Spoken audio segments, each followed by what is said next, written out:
On everything.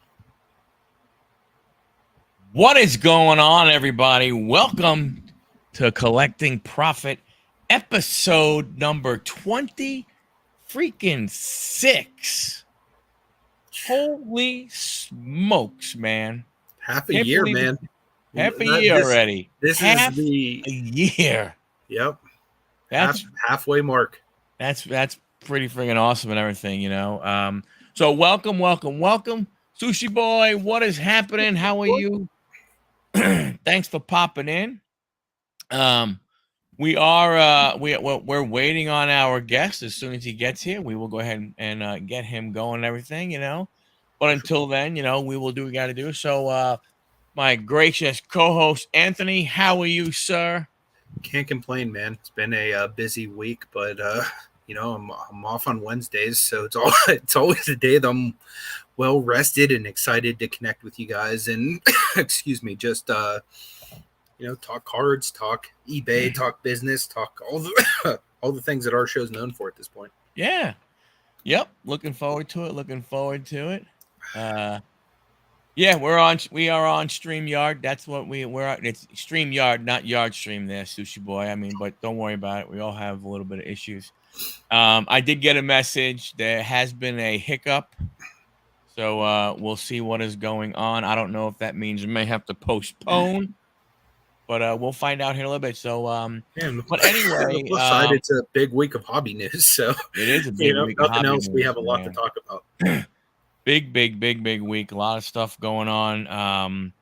You talked about it on your channel, Anthony. What do you think? And you mentioned the merger, with CSG and CGC. And, the one thing that I took out of that video, and it's funny, I was, hey, Craig, how you doing? Craig. No hiccups there, buddy. Glad you're here. I agree with you wholeheartedly when you said, what does it really mean? What those two companies merging doesn't really mean anything. Like, I don't think all of a sudden it's like, oh my gosh. Now, the one thing it could do is maybe potentially I don't know how many people from the, let's say that we're dealing with CSG, right? That was the card. No, that was which one's the card one now? Well, technically they both do cards, but CGC is the new name. CSG was the sports division. So with CGC, and they did the money and the coins, like I would think that anybody who did there knew that they already did cards, because that really was big. Pokemon, Yu-Gi-Oh, all that kind of stuff, right? They were into the non-sports cards. I think maybe if there's a bump, it may give the sports cards guys who didn't know, for whatever reason, that maybe, wow, they do coins and money and comics and video games and VHS and who the heck else knows, what else, they could potentially do. So, I've but I submitted agree with with them, you. and I had no idea that they did VHS or even video games at this point. So they've Yeah. definitely expanded a lot on their business and their offerings. One thing I've seen just over the last 24 hours, the Marvel community is kind of really pissed off with them right now, because the big thing with them is matching labels, and they want their cards to match their comics. So the comics have a blue label, kind of like the CGC grading had. Right. So up until this point, their Spider-Man cards were matching their Spider-Man comics. And now they're going with the CSG label and all of that stuff. So it's going to completely change all of that. So I'm wondering if they're going to also update the comics and the other types of things that they're grading with the new label as well. So that way people aren't mad, hey, my comic book has a blue label, but my card has a dark green label, or whatever type color it is now. Yeah. I don't know. Like I said, I mean, I don't, to me, I don't know how that, I mean, I understand that's a different group of people, and it is, they are, very regimented in the way they like things. I get that part. I don't know if I like the idea about the hey, send your 9 5s in, and now they'll be 10s. Mhm. They did the same thing with CSG like several months back when they changed the grade scale. So, yeah, that's true. That's true. That's true. So, I mean, what do I care? I mean, if you want to send your card in because you got a 9 5, you can get a 10. Hey, go for it. the way I really look I at may it, have to go back into my box where I keep my slabs and see if I have any in there. And if I do, what the hell? For $5, whoop, yeah. get in there. The way I really look at it, though, is it's still going to be the same service. It's still the same company, regardless. Whether it says CSG or CGC. That would be like if you were to buy cards from Picksburgh on eBay. Would it really matter if you came to Anthony's eBay store or Marty's eBay store, or if it was just one eBay store that said Picksburgh? You're still buying a card.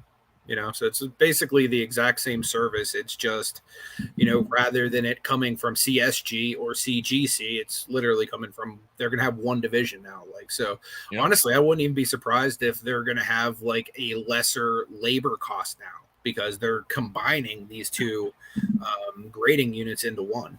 Yep. What's up, Chad? Good to see you, brother. Chad, yeah. Oh, nice, man. Chad gave you a big thank you. Hey, thank you, brother. I appreciate you stopping by, man. Yeah, like I said, I don't know. Like I said, I don't think it moves. Like I said, I can see it moving the needle maybe on non-sports card stuff because maybe those guys and girls that were sports card only guys that love their slab and everything like that. Now all of a sudden they see, wow, hey, I could go ahead and I can do my comic books. I can do my coins, my paper money, and other stuff like that. So I can, I can see,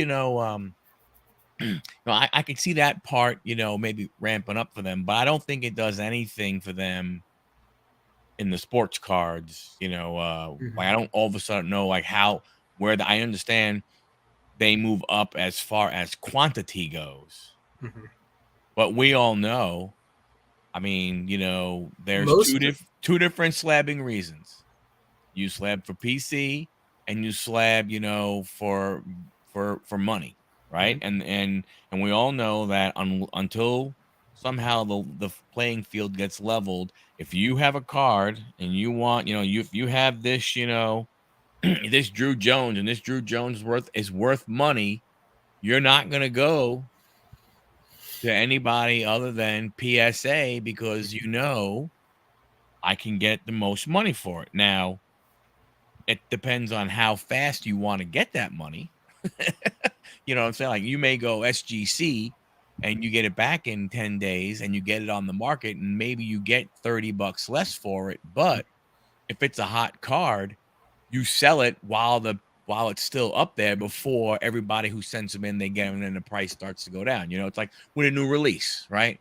When new release comes out, what do people do? Man, you want to be first to market, so you don't really care. You're looking for the fastest turnaround time. Yep. From that and sometimes that's key depending on what you're sending in, because like what I'll use for example is like stuff that I sent off during the pandemic to PSA. Now, granted, you're not going to be getting like 1 year wait times anymore with PSA, God willing. But I'm busted on a lot of the people that sent in. Like I keep bringing up Sekou Demboya. That guy's going to haunt my dreams worse than Freddy Krueger at this point. You know what I mean? Like guys like him that have been sent in, Bowles, Rui Hachimuras, which Rui got a little bit of resurgent with the Lakers, but nothing worth really grading his cards for, in my opinion. But these are all guys that were graded heavy in the pandemic, like the Tyler Heroes of the world, those type of guys. And like nowadays, like if you're just getting those cards back, you're probably not getting your grading fee back, especially if you paid pandemic pricing, right. Even now paying $20 a card, you might not be getting your money back on a Rui Hachimura. Definitely not on a Sekou Demboya. I don't care if that's sucker 10s. Not unless maybe you got a 1 of 1. But then again, depending on what the price is, depending on what range, I mean, I'm assuming that even that wouldn't get an upcharge, because of what do you call it? You want to know the sad thing? what do you call it, the dollar value brackets that PSA has, when they automatically upgrade your fee if a card is worth more money, which makes no sense to me because you didn't do anything different to that card. Like, I can understand if you did a different service. Like, if you said, hey, the card went from, you thought the card was $200, it's actually an $800 card, so we're going to charge you more, but we're going to get that one out there to you and with speedy shipping. That's a good question. I don't think that they are, to be honest. I feel like it would be a conflict. From what I understand, most of their employees aren't, able to either have their stuff assessed by somebody they know, or like there's some kind of boundary that I would imagine they put into place to make sure that like there's like no fraudulent stuff going on. But yeah, that would definitely be a conflict of interest in my opinion. I mean, I could do see know that I do know that they do grade their stuff. Like, for example, Nat Turner has like one of the biggest PSA collections in like the world. But I mean, that was even prior to him, being in the role he's in. I mean, this guy's like a notorious collector regardless. But I would wonder, or I would hope that if you are a PSA employee and you are putting your cards in, that maybe you need to have some kind of a, for lack of better words, like ghost name, right? So they don't know who you are. I would imagine, because like, would you want to be the guy that tells Nat Turner his card's trash? Right. Well, exactly. You're like low man on the totem pole, just like trying to squeeze out that Right. paycheck every week, and you have crap. to I can't give this card an 8. Just paid like what most people pay for vehicles or houses is trash. Yeah, that would be a rough one. But yeah, I mean, I would definitely imagine that they probably use some kind of a burner name or something like that, or Yeah. something to. I mean, I would hope they would, right? I would hope that they would do that. That makes a lot of sense and everything. But another, I mean, so then the other thing I noticed this week, I don't know if if you watch, but there were some cut autos in Series 2 baseball Topps. Yes, I saw the Lucille Ball that maybe a secretarial auto. Yep, Lucille Ball secretarial. Now here's the funny thing. The part that gets me more than anything, Boatman, what's happening is that the guy who bought it, or girl who bought it, I don't know who it was, I don't remember, but just happened to see the word love peeking out through the pack, through the white part of the pack. Just happened to go ahead and see that. Yeah. Sure. Did you find that when you took all those cards, if you were at Walmart, Target, and like went into the back corner and was searching them and then brought all the other ones back up front? Yeah, that one was just sitting there. You were just able to go ahead and see it. I mean, Or did they see it with this? Right. Yeah. Did they have a little pocket scale? Have a little pocket scale that they bring and weigh the packs and everything. Oh my gosh, this one has a mem in it. It's a little bit heavier. Yeah, so that I found, that was very interesting.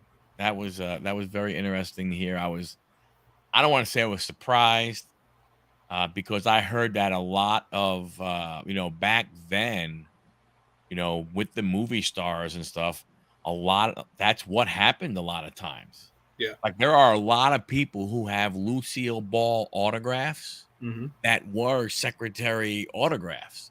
And for other major stars from that era. I mean, that's just the way it was. I mean, you couldn't really, you couldn't really do much, much about it. It is what it is. Again, I think the crazy part is that more collectors seem to have noticed this than like actual tops who put it into a card, like into a 1-of-1 card nonetheless. Yeah, but I could. I mean, but I can kind of sort of understand that in a way, just from a standpoint of that. You know, if you were if you were looking at a bunch of autographs, that would look right Hmm. because that was very popular back then. But somebody else who knows the difference, but again, you're right. If you're putting a one of one into a you know into your product, you would think, hey, everybody, this is good. This, you know hey Joe, what do you think? Hey Mary, what do you think? Who's your so you would think, yeah, that no matter what, any of those cut autos one of ones, that they are authenticated, and they're not just, well, it had to be true, it has to be right, it was a letter from Lucille Ball that she wrote, and look, she printed Yeah. her name and then signed it. My thing is, like, I get that they mainly deal in baseball cards and sports mainly, but it's like you couldn't have picked up the phone and like called Brian Gray, who like literally specializes in celebrity autographs, or like a JSA, or like anybody, just to like make sure you actually have like what you think you have. Yeah. I mean, No, I don't disagree with you. I don't disagree with you. So that was interesting. That was a an interesting one. Then what did you think? And I don't know if you saw this one. Did you hear about the Army vet that found the 1952 Mickey Mantle card I did hear about that. That's super cool. in a frigging cheese box? It's insane. That is freaking nuts, man. I'm telling you, you wonder. I mean, I don't know. That's one of those things where you look at it and you're like, "Holy cow! What what are we gonna find next? Who's pulling? I don't know.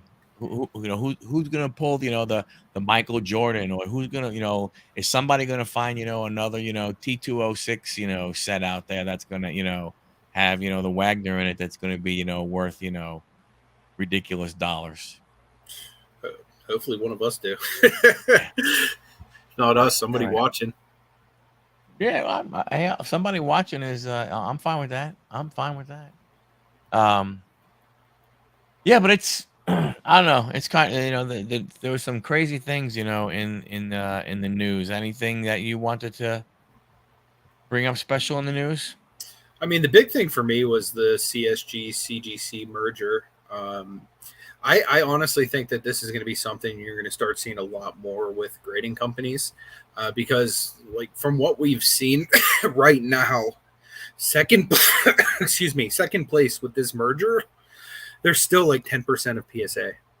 You know what I mean? Like, Yeah. it's going to get to the point where if anyone's going to have a real like opportunity to take them down, like these B tier, C tier, maybe even D tier companies are going to have to start banding together. You know what I mean? And really make a run at it, because for a company like CGC, CSG to not have like great resale value, but still be considered, one of the more credible companies. You know what I mean? Like, it's gonna be an uphill battle for anybody to really take that crown from PSA. Oh, yeah. Could a college athlete agree to an NIL deal with Tops and it becomes their official first card? Will Levis Kentucky cards on eBay. I'm not sure if that is his official first card. That's always, yes. There have been deals that have been made. There was this one that they came out with recently, which was, I believe, high school and college girls, called Tops Unlimited Athletes, which was all was volleyball, basketball, softball, lacrosse, of women's athletes. So obviously they can, that. But your last statement is the one that is always going to be the trickiest one. You're not That's sure if that's his first official card. I I the don't know how to Bowman answer I U don't know how to is answer that. the Bowman U is technically his first official card. The problem is it's not licensed. So essentially the first Bowman U, like if you're looking for like, hey, I want the first card of this person, that would Right. probably be it. But the thing is, you're not going to have it licensed right now, being that Tops doesn't have the licensing. So Well, it's not the that. first official one would probably be, something Panini. college uniform. Which sometimes is Don Russ for the quarterbacks. Yeah, like because the Bowman U, that's right. The Bowman U did not have their logos on it, does it? I don't know. I don't No, think I have. because it's unlicensed. I don't It's think I have basically it. the same. It's like their version of Prism draft picks. Right. So the big thing you have, Reds Forever is I don't know if he will like a guy like that if he signs a deal because they're supposedly now who was I think it was C.J. Stroud Mm-hmm. and I think Bryce Yeah, Young both signed exclusive with Topps, but I think that's only for their autograph. yeah, So and I like think that's for this year's set too, if I'm not yeah, mistaken. so like Although you Marty has autographs from both of them from last year's set too. So from Bowman. yeah, Right, but I so, think in their NFL uniform. So Panini will have Panini still has the NFL, so your first NFL rookie card of those guys will be in Panini, but you won't be able to get their autograph out of a Panini set. So, there'll be no number 1 pick or number 2 pick autographs in Panini's stuff. And I don't even know if Panini did it. I mean, I don't know if Topps did it with anybody else. I wonder You if know, that's why they're doing the new redemptions where it just says like you're going to get a top, quarterback autograph from the next year's draft because they don't know who Fanatics is going to snap up from them. I yeah, don't know if you've seen that, like in this year's select that yep, they just dropped. Like, it's not even telling you which player you're getting the redemption of anymore. yes, you It's like get a a random quarterback. redemption. Yeah. So that's gonna that will be interesting. That's gonna be interesting how that whole how everything starts to wean its way through, how things start to change slowly as we go right ahead. You know, like for instance, with Panini, they released baseball 2023 Donruss baseball. I thought it was pretty cool. I mean, I liked it because you get a lot of veterans. You get and you get the rookie guys. You got the guys who some of them still in the minor leagues. So you got rated prospects, or they were able to get. They have some of the rated rookies, and they were able to use some of the rated rookie cards because they're not part of the Players Association yet. Mm-hmm. From that standpoint. But that's what you're going to see coming out of Panini if Panini does anything in baseball. I mean, they did their what? They're 3-2, which is Yep. $200 a box. You get two not slabbed cards, but two encased cards and a pack. I think of 3 or 4 cards. I think it is. That just further proves my point with Panini baseball too. Like, they give you so much more value in baseball than they do in basically the other sports. Like, because in basketball, if you're buying that set, or in base or football, you're buying that set, it's Panini 1-1, which means you get one card and then one encased card. Right. But with baseball, you're getting 3-2. Yeah. And just like, in my opinion, the hits that you're getting in Panini baseball, are far and away better than the hits you're getting in Panini football or Panini basketball at this point. Yeah. You're still getting you're still getting good hits. I don't think you're getting unless you get, some of the bigger 1-of-1 cards, or you get if you're going to get one of the rookies and Mm-hmm. it's non-branded, it needs to be a Jackson Holiday, a Gunnar Henderson, it needs a Corbin Cowell, right? If you're getting a guy, Pete Smith, or Joe Johnson, who nobody even knows about, who gives a crap if it's 2 out of 5? Yeah. Nobody know. He's nobody, right? So I think in most cases, it's gonna be very, very hard on the 3-2 Mm-hmm. for you to, get your money back. Oh yeah, for sure. And you're gonna have to hit, Ken Griffey Jr., Nolan Ryan, you're gonna have to hit something like that. I was watching Run Good Life, and he did a little box battle with one of his friends and everything, Mm-hmm. and he pulled a 1-of-1 out of his, but it was for Juan Gonzalez. He's like, Mm-hmm. okay, I may have won this box battle just because I pulled a 1 of 1, but I don't know if I won the battle because of value. Yeah. From that Sure. standpoint. In 1990, that'd have been a big card. That'd be a huge card. Would have been a huge card. I mean, it might have been even worth some stuff if they could have put the the logo on it and everything. Yeah. But it's like, you wonder, when like I was talking about, the sports and everything, what's going to happen with Webb and Yama? Yeah.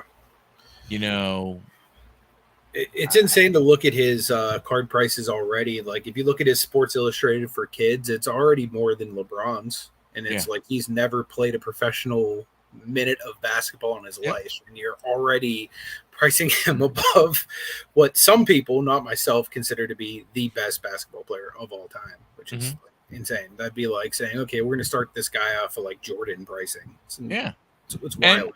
And then what? I mean, then he had a Bowman. He had the the redemption and everything like that. I mean, just it's like I said, some of it's just crazy. Some of it's just absolutely it's absolutely crazy with some of the prices, the way they're going. I don't understand it anymore. I just don't. I mean, is there so much? It just seems as though the part of the hobby that gets dominated is the prospecting part and the investment part. I mean, which is great, but it sucks at the same time because what's happening now is these companies go, well, hell, we're only going to put the good stuff in the really expensive stuff. So it takes the normal guys like me and you and, probably everybody in the chat and everything, everybody, or probably everybody watching, it takes them out of the ball game to be able to try and attempt to get lucky and get one of these cards. I mean, I wouldn't know exactly offhand, but I would imagine like the first card that comes out for either one of them is going to be pretty hot. Bronny's going to sell just because it's LeBron James' kid. Like, even if he sucks, like, I mean, like, look at all the hype around the Ball brothers. You know what I mean? Not saying that any of them suck. Like, they're all tremendous players. Like, even LiAngelo, who didn't make the league, was still pretty decent. But, like, there were still people going after Lithuanian cards of him and LaMelo before they even made it. Yep. You know what I mean? Like, I remember there was like it was a 1-of-1 auto of like LiAngelo and LaMelo from Lithuania that was like, like over $10,000 at the time. And it's like, man, like at the time, you don't know if either one of them's making the league. You know what I mean? Let alone LaMelo, who, made the league and, was super hot. But I mean, even his stuff is reasonably cheap right now, in comparison to like a lot of other guys. Well, I think the Lonzo's stuff is like non-existent right now as far as like price point.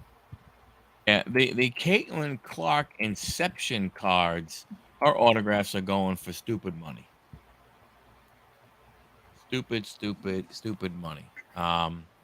Like her 2 out of 5. I don't know if it's sold because it's showing on eBay twice, but her 2 out of 5 red was about 7,500. Her out of 50. Her out of 50 went for, probably 2,000 or so. And that's just the Inception ones. I mean, that's her in her Iowa uniform. Yeah. Now, someone like her, although I don't know when she would be leaving, I don't think she's leaving now. She may give a boost to WNBA cards, but all of a sudden you're going to run out and be buying, WNBA to try and hit a Caitlin Clark. I mean, I don't know what. Huh? I probably wouldn't, but then again, it's like I have no attachment to women's basketball. Right. Not that there's any issue with it. It's just that, like, for me, like, I know Candace Parker from TV. I know Lisa Leslie pretty much from TV. You know what I mean? Like, as far as, anybody who plays the game currently, like, I know Caitlin Clark just from, either from, like, a Sports Center or, like, right here. But, like, if I were to pick her out of a lineup, I don't know that I could. You know what I mean? If it were to be like in street clothes, picking her out of a lineup, I don't know that I could. You know what I mean? So like for me to run out and grab like a blaster centered around hype, it would have to be like a pretty good possibility that A, the card's in there, and B, that I could make my money back off the entire blaster just off of her card. Yeah, and I don't know. I have heard Brittany Griner too. She got in trouble, didn't she? She's the chick that got in trouble. Yeah, she was the one who was in prison in Russia, Yeah. and then we made a great trade. That's not, we're not a political channel. I'll tell you what I do like to collect women of those like female wrestlers. Like I'm really big on Charlotte Flair, Britt Baker, Becky Lynch, like those type of cards I'm really big into collecting. I just found I'm going through trying to clean up and trying to get more cards on eBay. I think I'm I don't know, I think I'm at like 1,400, I think, or something, or a little somewhere in that general area. Trying to get more. My problem is that I wasn't organized. Yeah. I had a pile of cards here, a pile of cards there. There's probably 12 piles of cards right over there. So what I did was in the back over there, I was starting to go through and everything and looking at stuff and starting to, so now I have a 4-row box, over there. That's the box that I'm going to start, pulling cards out to go ahead, and list those and get those lists and everything. But as I was starting to organize and put all my cards together, I found 2 Rhea Ripley rookie cards, a Topps Chrome and a Topps Finest. I was like, ooh, hey, thank you very much. Sure, there's a value. Yeah, and I found a Paige autograph. I was like, ooh, at a select. I was like, damn. I mean, she's Saray now, but that's okay. Yeah. I still like her as Paige. Yeah, for sure. Those are some nice cards to find, man.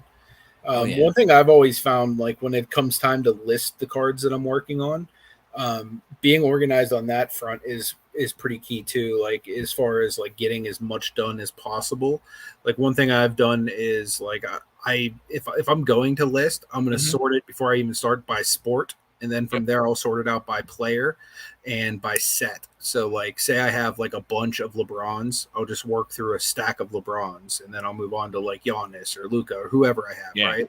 Or if it's like I don't have enough of like one player to do that, I'll just be, I have a ton of like 2019 Prism. I'm going to just list all of the rookies I have from that set. And then that way, when you go to list it, it's like, 2019 Prism, you can just delete Zion Williamson and then put in Ja Morant. Delete that, put in Tyler Hero. Delete that, put in Rui Hachimura or like whomever. You know what I mean? Like it just makes it easy when you're dealing with like the exact same card minus like a key detail, and then you can just sell similar and boom, you're off to the races. Yeah, and what's awesome with the way, the eBay, the listing tool is when you do sell similar and you come in and then you say, okay, hey, so what I do when I list is because, I'm not the best speller in the world. What I do is I pop up Cardboard Connection in another browser on another window. So then I'll say, okay, it's, set so-and-so. I'll bring, so if I do mine by sets rather than by player. So I do my sets, then I put my set in number order. Then I go to Cardboard Connection. This way, then I go and I go, oh, card number 2, Zion Williamson. Copy that. I paste it right into, because I do my setup the same way. Then what's great is once you put in there, as long as the name and the team, as long as you can fit all of that, your item specifics automatically change. All you got to do is accept, and then I use, I put the title in my description. So I copy and paste that in, and then I just do a quick search on what the price is. Change the price, boom, boom, list. So you're right. You can get through, a lot. I mean, I still want to get Card Dealer Pro because I want to be able to, blow through them even faster. And some of the older ones, like for instance, I don't know what's in it, but a buddy of mine sent me this large flat rate, which is probably full of basketball, hockey, maybe golf, and all that kind of stuff. And he sent me this box. He's like, I got a big box. You want it? I'm like, sure. All I had to pay was postage for it. So So this is more a lot of probably base. There's going to be some stars and stuff, but it'll probably be a lot of a base. So trying to get that, those guys that are trying to complete their sets, Yep, Card Dealer Pro, probably help out a lot. for sure. Because it's crazy. Some of the cards, that's like the third box he sent me, and I've gone through and I've separated stuff and looking at some of the cards. It's like, holy cow! It's like I don't even remember this as a basketball card from back in like 2001 or 1998 or something like that. It's pretty cool. Some of the stuff that's in there. A lot of Hall of Famers, a lot of All Stars. Yeah. There was unfortunately, no Kobe rookies. I haven't found that yet. Bummer. I haven't found a Michael rookie. Found a bunch of Michael Jordan cards, but not a lot of rookie. But I is he a card guy? Like, is he still into cards? He is, but not really. But he's more of a baseball guy. Yeah. I was gonna say if he's somewhat into him, he'd probably know a Michael or Kobe just to. Yeah, well, I'm sure. Yeah, but like I was saying though, but there was some. I think in one of the boxes, I think I got like one or two like Dirk Nowitzki rookie cards. Nice. And some other, again, some other those really good players. Too. Yeah, those are so good. Like I saw Lonnie over at Shed Flips had like a whole stack of them that he was selling through. I think just a regular base tops one or whatnot. But yeah, I mean, like people still buy that stuff, man. And Dirk has that like international appeal that like people love him regardless if you're from the States basketball fan. Like I know people over in the Philippines that love Dirk, or people over in Europe that love Dirk. Like that guy's just like a household name regardless of where you're at. Yep. Yeah. So it's interesting. Like I said, unfortunately, we'll see with our guest. I would think by now. I know he had some issues going on, so we probably will have to reschedule. But it's like, I don't want to talk too much about it, but like he's a guy who has pivoted his reselling business. Mm-hmm. That's one of the reasons why I wanted to go ahead and have him on and find out, get a little bit more into the why and stuff. But I mean, I do find it interesting that we are seeing. So so for those of you who might not know, you bother with FES cards, the league will probably fold another year, making the cards rare. It's funny you say that. In the next box that I am working on, I have a whole bunch of not of XFL cards, but not of this year's, the previous year. The one that I got a bunch before I bought, I think, one or two blasters before they folded this past time. So I have, I have some of those that I was gonna list. I think I have like 3 or 4 numbered cards out of it. But I mean, I don't know. That's a tough one, right? There will there be a market for them? Yes. Will they become rare cards? To me, a numbered card, anything, if the autograph or something like that, those are completely different. It really will be, do any of those guys make it decent in the NFL? If some of them get to the NFL and have a decent career, then I think the possibility of their cards being worth something is definitely potential. If I cared about either one of those leagues, I probably would because I love football. But it's the same with like WNBA. I just don't care.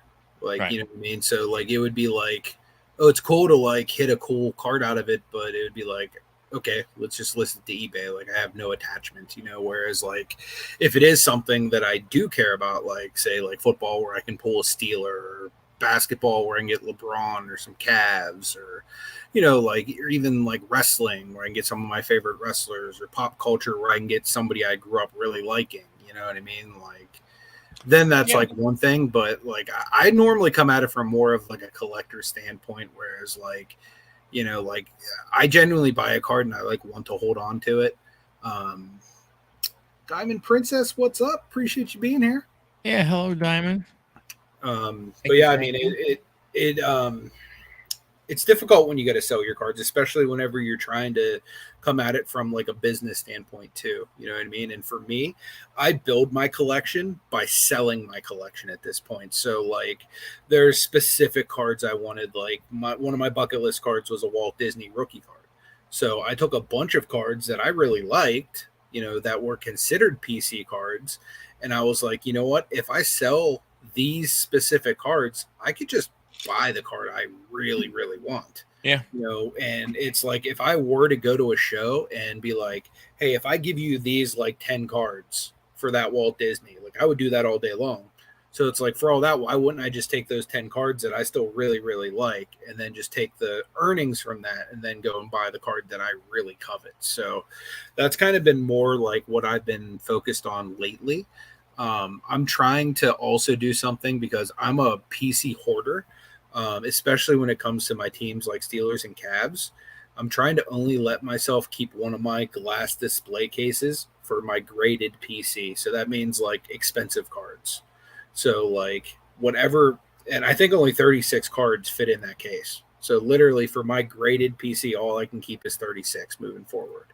And then like anything that's like a dollar card or like cheap dollar baller bargain box type stuff, I can keep as many of those as I want. I could have 100 binders if I want, because Right. I'm not going to break the bank building my binders. And like, because that's the stuff I really like is like, oh great, I just bought like 20 cards of Cordell Stewart or, you know, 30 of Sean Kemp in a Cavaliers jersey. You know what I mean? Like no one's going to give a crap about those, but I love those cards. You know what I mean? Like they're not worth anything, but so those are the type of stuff, like, since I am like more so a collector first than like somebody who is in this to make a buck.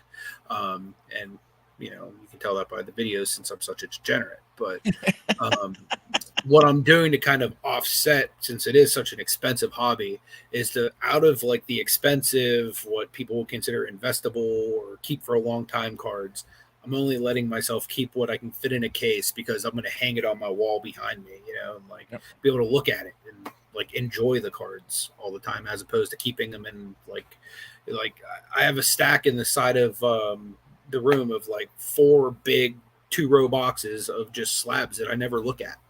Yep. You know what I mean? So why wouldn't I take those ones which I like and then get the ones I really, really want to look at every single day and then just decorate my walls with them? He is here. Hey, there we go. Did you have too much fun? Did you have too much fun at the lagoon? I wish that was the excuse. I wish that was the excuse. Florida storms hurricane season officially started June 1st. Summer starts today, but we wouldn't know it. We actually had a lagoon party that was scheduled for the first day of summer. It was canceled tonight because we had devastating thunderstorms that like blew everything everywhere. Internet. So our neighborhood is actually one internet. The whole entire neighborhood is one internet. We're connected to the main thing. So when one goes out, it's the whole neighborhood. There's no getting around it. And it takes 20 minutes sometimes. It takes 2 hours sometimes. Like that's my goodness. Yeah. It is, when it works, it is like perfect. When it doesn't work, you are shit out of luck. Like that is it. So ups and downs of having it. Anyway, so today only took 30 minutes. So that is, you know, great. Thank God for that. But anyways, thank you guys for waiting on me and being patient. Hey, you know, thank you so much. So for those of you, this is Casey, Rockstar Flipper. I'll give you the floor to go ahead and introduce yourself. Yeah, what's up, guys? Welcome in. I know that you guys are on late, so thanks for being on late. All of you that joined their chat late, I see the comments. I just opened them up. Looks like the chat's been going good. Yeah, so I'm in Florida. I'm north of Tampa, about 20, 25 minutes from Tampa, where, like I said, it's hurricane season now. So every day rains. We lose the internet constantly. The ups and downs. Everybody's like, oh, my God, you live in Florida. It's great. It's amazing. It's amazing till it's not amazing. And then this is what we deal with. So, yeah. So anyways, that's it. Buyer, seller. I've been doing this. I've lived in Tampa since 2005. So we're coming up on 18 years that I've lived here. Actually, this month, 18 years this month. And I buy and sell everything and anything. I do direct sales, wholesale, the whole 9 yards, top to bottom. And we do YouTube, of course. Most people know me from social media, YouTube under the same name, Rockstar Flipper. The YouTube channel's been up since 2016. I think I created it in November of 15, but I didn't really upload until 16 on a regular basis. So we're coming up on 7 years from the YouTube channel. So it's been fun. I used to do these live shows every Thursday. When I moved, I stopped because we have a resident event where I live every Thursday, and because I was burnt out. The honest truth was every Thursday, and I swear, like Murphy's Law, we had like the President's Gala and every ballroom event scheduled every Thursday, and I'm like, are you kidding me right now? Like there was no getting out of it. It was like, why don't we have plans on Friday? We have plans on Thursday then. And that's pretty much why I did it. But I miss the lives. I've done a few recently, and I do miss them. Like, what do you guys like? Tell me what I like hearing it from other people. What do you think about live shows and like your scheduling and all? Like, tell me your thoughts and experience on it. I mean, I love doing the live show. I mean, I had one where we were doing a reselling show, just strictly more about reselling, stuff like that, where we talk about it. And then we stopped that show, and I'm not gonna lie, I was bummed out when it ended. Oh yeah, I mean, I was really bummed out when it ended and stuff because I did miss it the first couple of weeks. I mean, I enjoy it and stuff because it's different. Making a video is one thing. When you're kind of sort of talking to someone, but you're not really talking to anybody. But at least here, you're talking to a human being, and stuff like that. So from that standpoint, I think you're right, and sometimes that has a lot to do with like when you have a guest, when you have other people to like kind of bounce off of. You have like the banter, the back and forth. Is that like that's cool. Like I remember scheduling people way back in the day. God. 17, 18, and like always looking forward to like the new person because everybody you talk to is different, and being like, oh, who do I, who's this week? Who's the schedule this week? Who are we talking? And I love those interviews. I did them for months and months and months. They were like the best time. You're right. Having somebody to like interact with. God, I live in this office of me, and there's no one else. Exactly. Right. Or every now and again, you get Chewy that comes along. Right. He's not interactable. He's but as a walking, the same thing. Every now and again, there's the dog bed right over there. Mine will be laying in there and everything. Be like, okay, hey, look, just turn around and say, hey, are you doing good? Okay, great. From that standpoint, Make sure the dog's still breathing. Yeah. But so. Following you for a long time, probably one of the originals. Yes, I mean, because I started reselling. Anthony started. So Anthony and I both were in the reselling world. I mean, we're still in the reselling world, but we kind of have shifted more towards like you have, which we're going to get into in a second. The sports card stuff and then the collectibles and everything. But you're probably you and a couple other people were some of the first channels that I found and started watching and so on and so forth. So I find it amazing with you because like I've watched you, you did the wholesale and everything, and then you bought, what was it, like 6 million remotes? you went to doing all, you went to all that and everything, and the wholesale and everything, which is all cool and stuff. But I get, let's go all the way back to the beginning. What made you get into reselling?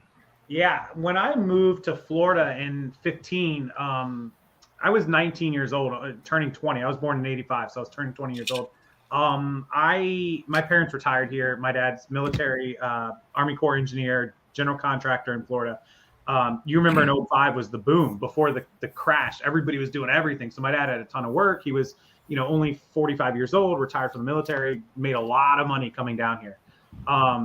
And he left me in Florida. I graduated high school. I was in college. I did 2 years AA. And he was like, you can come to Florida with us or you can live in Maryland. I'm from Baltimore, north of Baltimore. And I was like, oh, I'm going to stay back here. All my friends and family and blah, blah, blah. I thought that was a great idea. And after like 6 months, I was like, this is a terrible idea. Like, I want to go to Florida. So I moved to Florida. I moved to Florida, lived with my parents because I didn't have any money. I didn't have a place to live. I moved to Florida. And my dad's like, you got to get a job. And at the time, like we lived near a Walmart distribution warehouse. And they were paying like $8.50 an hour, which in 2005 was like $8.50 an hour. Like, go get it. Like, you're 19 years old. Like, go do it. And I'm like, okay, like I'm going to get a job. And then I was like, wait a minute, I don't want a job.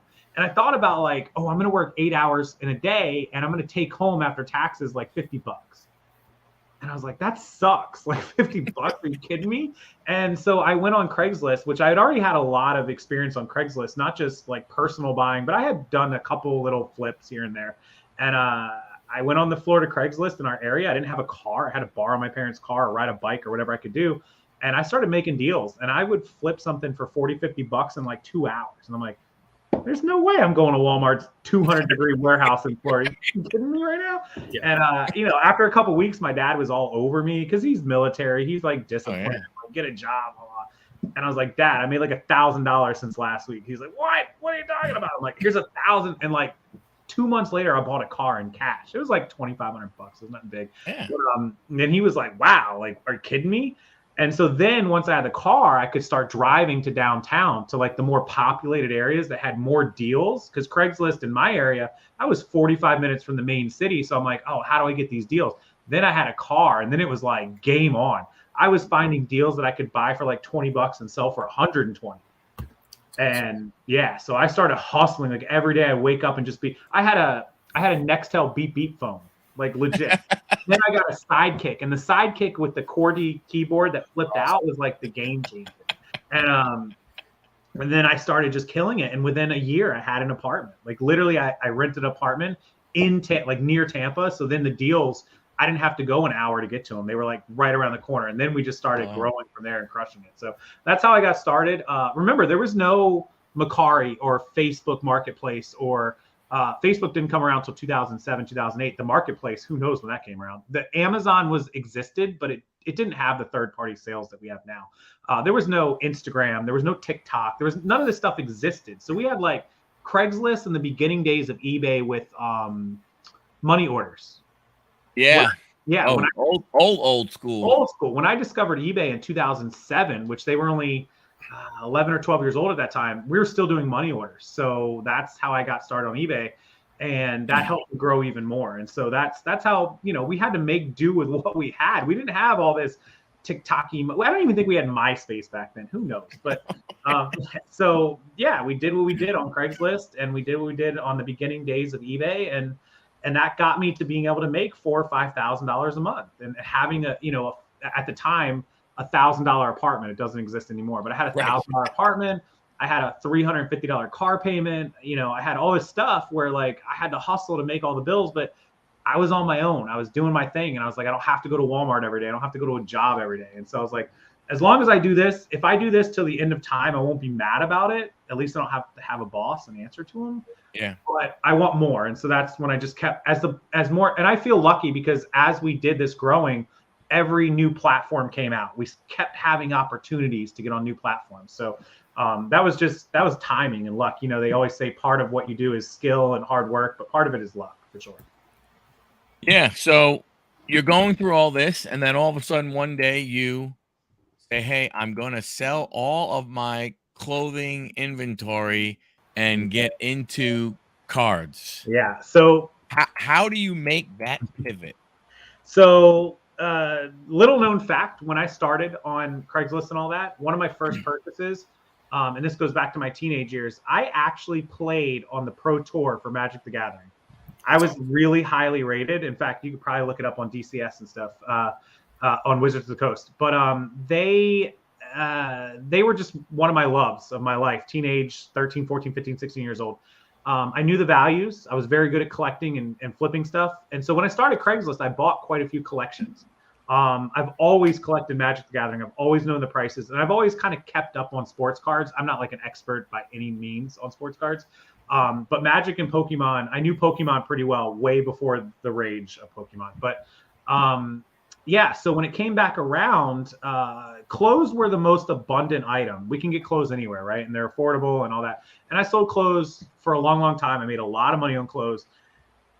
I needed 3 storage units. I had 60,000 items. Like literally, that's what it took, was 3 storage units. I used to have a warehouse, but my warehouse was detached and it didn't have air conditioning. And it's 100 degrees in the summer.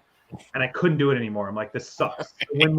Yeah, I mean, naturally, I'm like, I can't sit here and work all day. It was miserable. So I'm like, I got to get rid of the warehouse.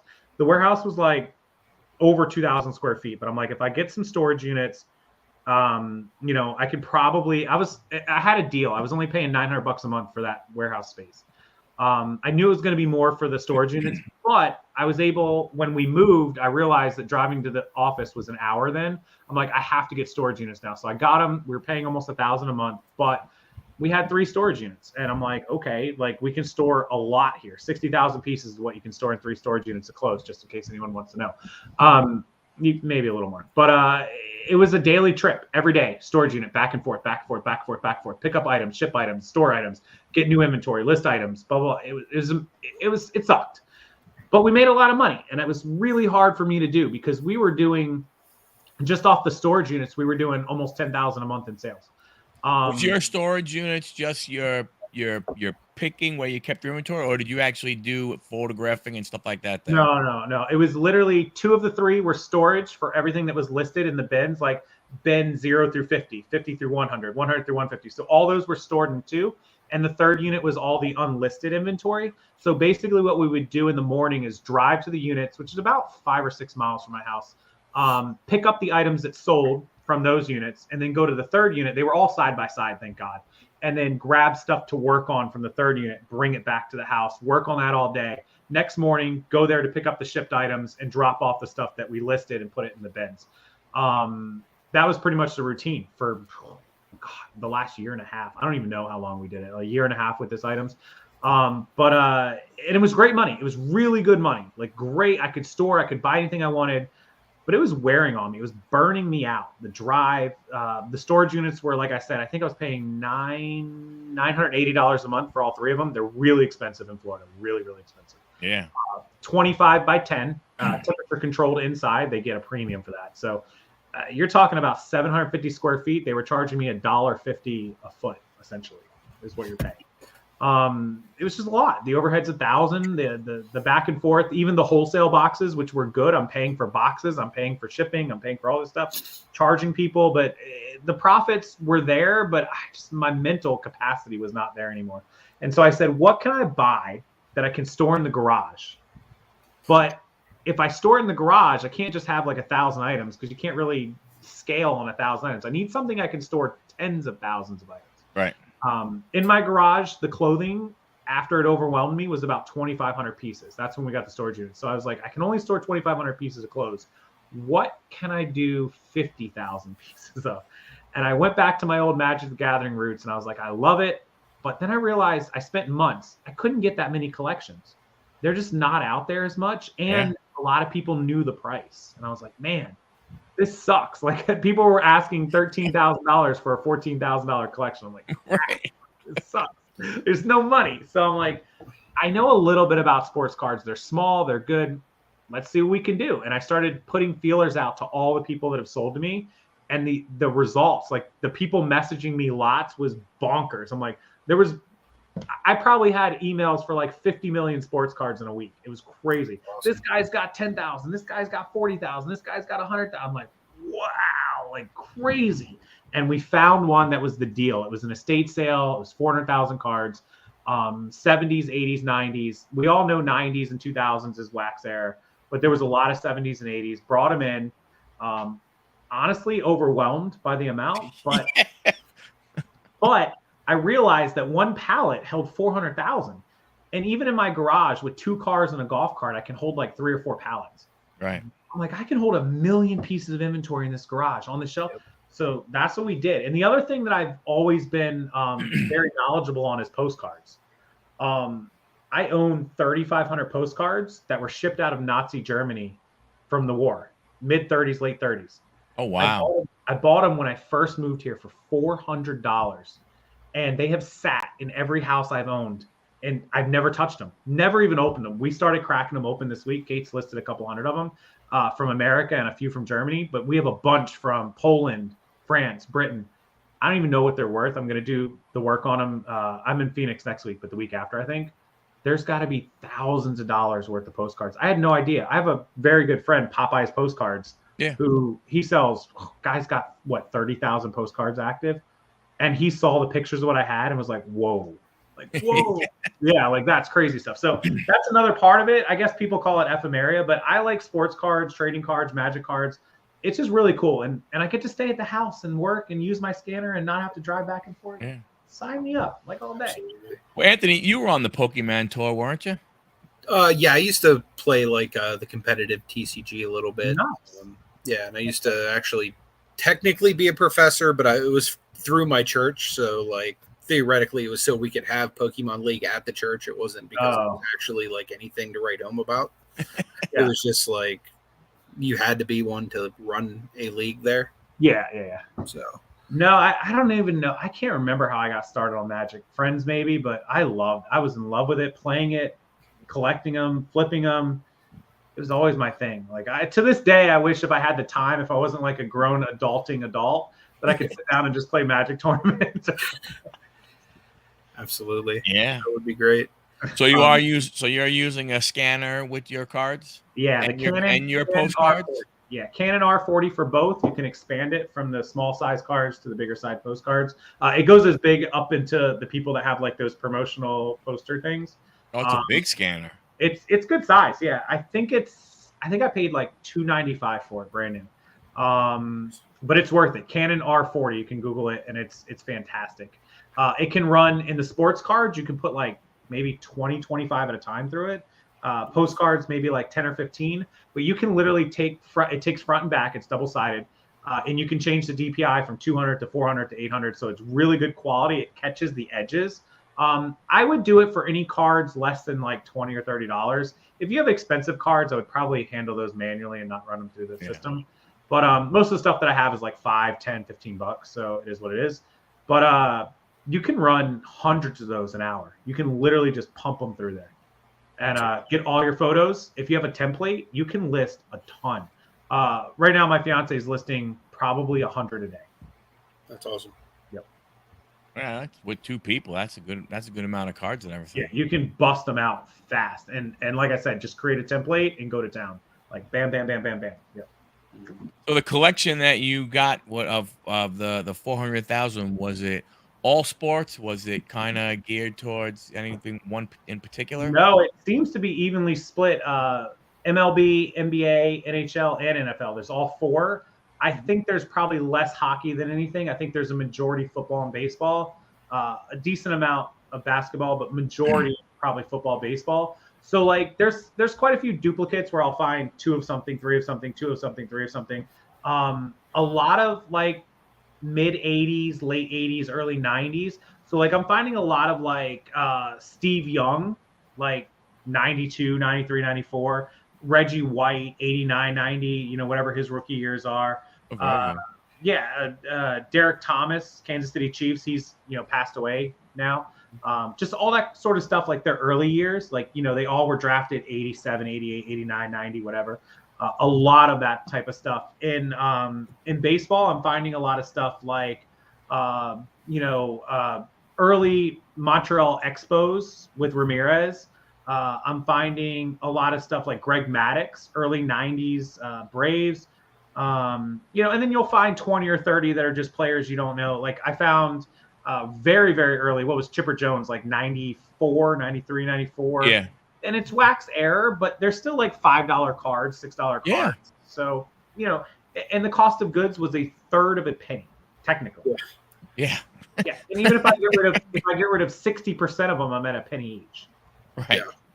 So, it is a lot of time consuming stuff. What's good is I can recognize those players where I can just flip and go, Reggie White, Chipper Jones, Greg Matt, and just pull them all out. So then I don't have to look up 100,000 cards. I can look up 1,000 cards. So. Yeah. Yeah. So how did you change your filing system from closed to cards? So the clothes were in bins, bin A, and then we'd have it could hold 50 items. So it'd be A1, A2, A3, A4, A5. The new ones are small bins, flat. They can hold sports cards, 2 rows. I think we can hold 250 sports cards in one bin. And so the bin is still bin A, and then it's bin A1 through 250. So A1, A2, A3, A4. And the sports cards are in penny sleeves with a sticker on them. A1, A2, A3, A4, and they're in a row. So if we sell A50, she can just flip through real quick, pull out 50 and go. The postcards, same way. They're just in a kind of wider bin. And that's pretty much it. Everything's labeled with a bin letter and a number, and we can find items in seconds. How have you seen your sales going? Yeah. So we just started with the postcards, for example. We have about 300 active. We sold 30 of them in 2 weeks. The sell-through rate on postcards is nuts. The sports cards, we have about 600 active, and we're selling a couple per day. I think it's going to take some momentum. My store is not known for that. It doesn't have that sell-through rate on that category.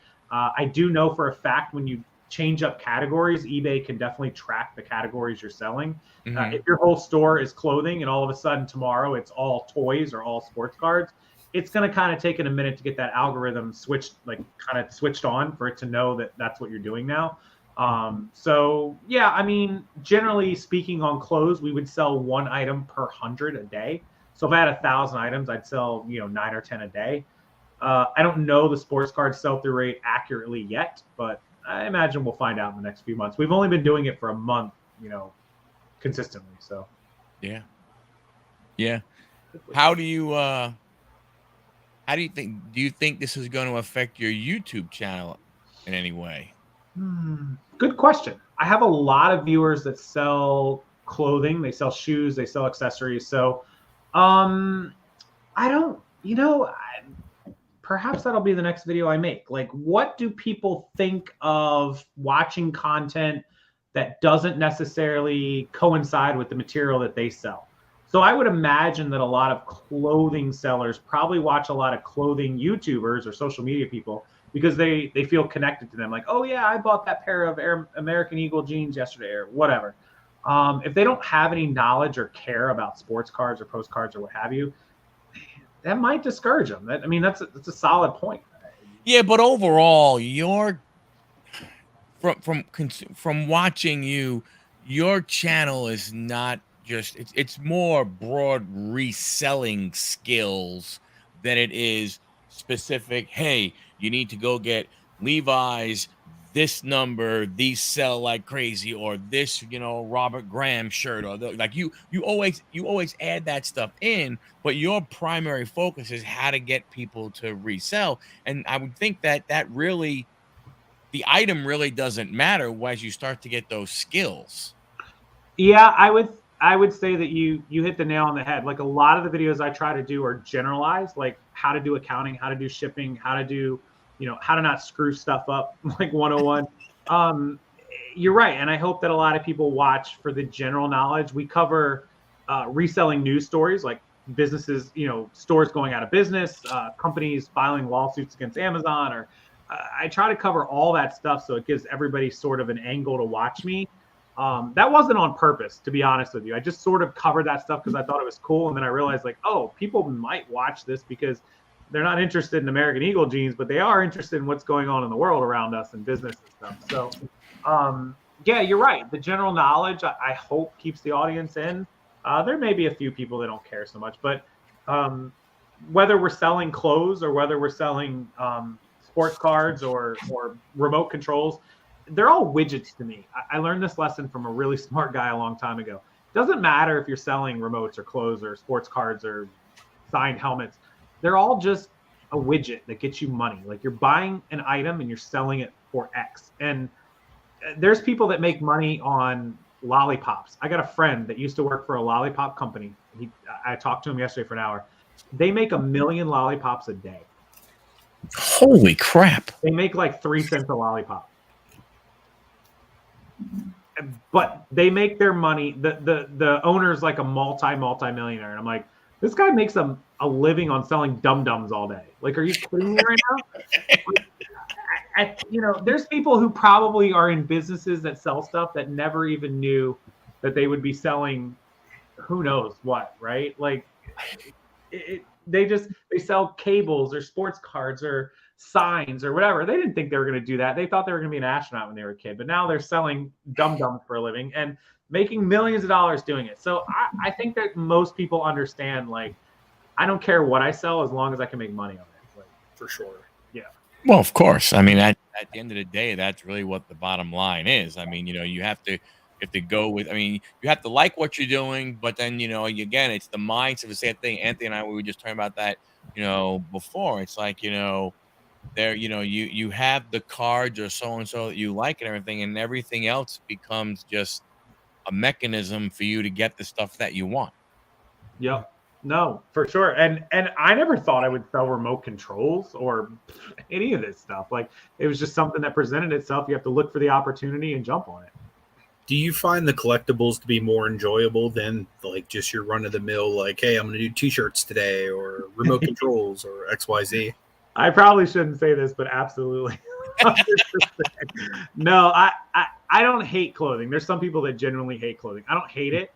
Some of it's pretty cool, but I don't enjoy it. Clothing sucks. Like it's very monotonous and annoying. But the collectibles, the sports cards, the Magic. Oh my god, I love it. To me, it's like I'm looking through stuff and I'm like, oh my god, like look what I love it more. I get this question a lot too, and I'm going to ask you two both this question too. If you could sell anything in the world, like if it could just present itself to you right now, what would it be? For me, it would definitely be cards. Just 'cause I'm a card nerd. So Yeah, I mean, the more I do it, I'd have to lean towards that because it's just because it connects with something that's more real, if that makes sense. Like looking at it, I mean, like if maybe if it was like concert T-shirts where you go, oh man, I remember I love that band or so on and so forth. But when it's Levi jeans or a pair of shorts or so on and so forth, it's like, okay, they're denim jeans. Okay, whoop you do. But oh my gosh, this is Drew Jones, who was the #1 pick, and who knows what this could wind up being. It's different. Yeah. It definitely is different. Yeah. And I never thought, but to your point, I didn't think I would end up selling and getting into sports cards. And asking me, a 16-year-old me, about Magic the Gathering, for me it was a hobby. It was fun. I was playing on the Pro Tour for a couple years, and I would never like, oh, I'm going to make a living off of that. But I promise you, if I could buy nonstop Magic collections right now, that's what I would do. I absolutely love Magic. Pokemon's not a half bad. I never played Pokemon. Like I played it as like fun, but I never played it like professionally. And I know how it works. To me, it was cool and it was fun. But back then, I was like, oh, this is the nerdy Magic. This is nerdy Pokemon, like whatever. And I watched Pokemon. Like I watched the cartoons. I grew up in that. And I'm like, oh. But now I look back at it and I'm like, damn, man, like that was cool as shit. Like, what was I thinking? Yeah. No, you're right. And like, I look at it from a different so me being, older than you guys, I started collecting in 1976, 77. Yeah. Yeah, we were both negative ages then. Yeah. Pittsburgh can't be too much more. I think I'm a year older. You said you were born in 85. I was born in 84. 84, yeah. I figured you were right there with me. Yeah, I'm 64. Oh, he's almost my dad. My dad is. Wait, so my birthday is Friday. Happy early birthday. Happy early birthday. Are you still a oh no, you're past Gemini. Nope. No, I'm Cancer. Cancer, yeah. Gemini cuts off. Yeah. My dad is gonna be 70. Yeah. But what I find amazing in the hobby today versus when I did, I'm not saying that we didn't look at the value of cards. I mean, I did not. Like when we would go to the candy store, we would go and we'd get a pack of cards and everything, we would go through and the cards that we needed for our collection, if we were trying to build a set or if it was just guys that we liked, all the other cards that either we already had doubles of or that we didn't need, we'd kind of give them, you'd give them to your buddy and go, hey, look at these, whatever you need. Oh, I need these 5. Fine. You take those 5. I need these 3. It wasn't like it kind of sort of is today. It's like, well, I'll trade you this, but this is a $50 card. I really want that $20 card. How are we going to come up with the $30 difference? So it really has changed, a lot. Like one of the things Anthony and I talk about, I don't say it irritates me, but it surprises the hell out of me, is that when we go to these shows and these friggin' I don't know where I don't care where they get the money from. That's immaterial. But you get these little kids that carry these little Zion briefcases, and it's like, oh yeah, and they whoop around. Well, here's a Kevin Durant rookie card, and here's this rookie card, and here's this guy's rookie card. And it's like that Zion case is worth probably almost my whole collection, and who knows what else you have at home. And wait a minute, you're 14. What in the hell are you doing? They must be the kids that buy all the cards that their parents cancel on us. That's not probably far off. I went to a trade show / conference, I guess you could call it, in Orlando. They have it every year at the World Marriott, and it was 2019, right before COVID. It's called Playlist Live, and it's kind of an off-topic thing, but it resonates with what you just said. I pulled up there, and outside of valet was, I kid you not, I have a picture somewhere of it, 15 Lamborghinis in a row. And I'm like, what is going on here? And this is a YouTube social media type conference, type gathering.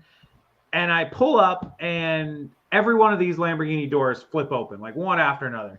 It's like 13-year-olds crawling out of them, 16-year-olds crawling out of them. I'm like, and I'm, this is what, 5 years ago. I'm 32 years old, 33 years old. I'm like, what the hell is it? And all these kids get out, and they got their Gucci shirts on and their gold chains over their necklace, and they've got their rock in there, whatever. And they get out, and I'm like, they're wearing more than my net worth. Like, I don't even understand this, right? And so I spent the weekend there, and these kids had so much stuff. They didn't even realize what they had. I guarantee none of them even know what 10 grand means in theory, right? Right.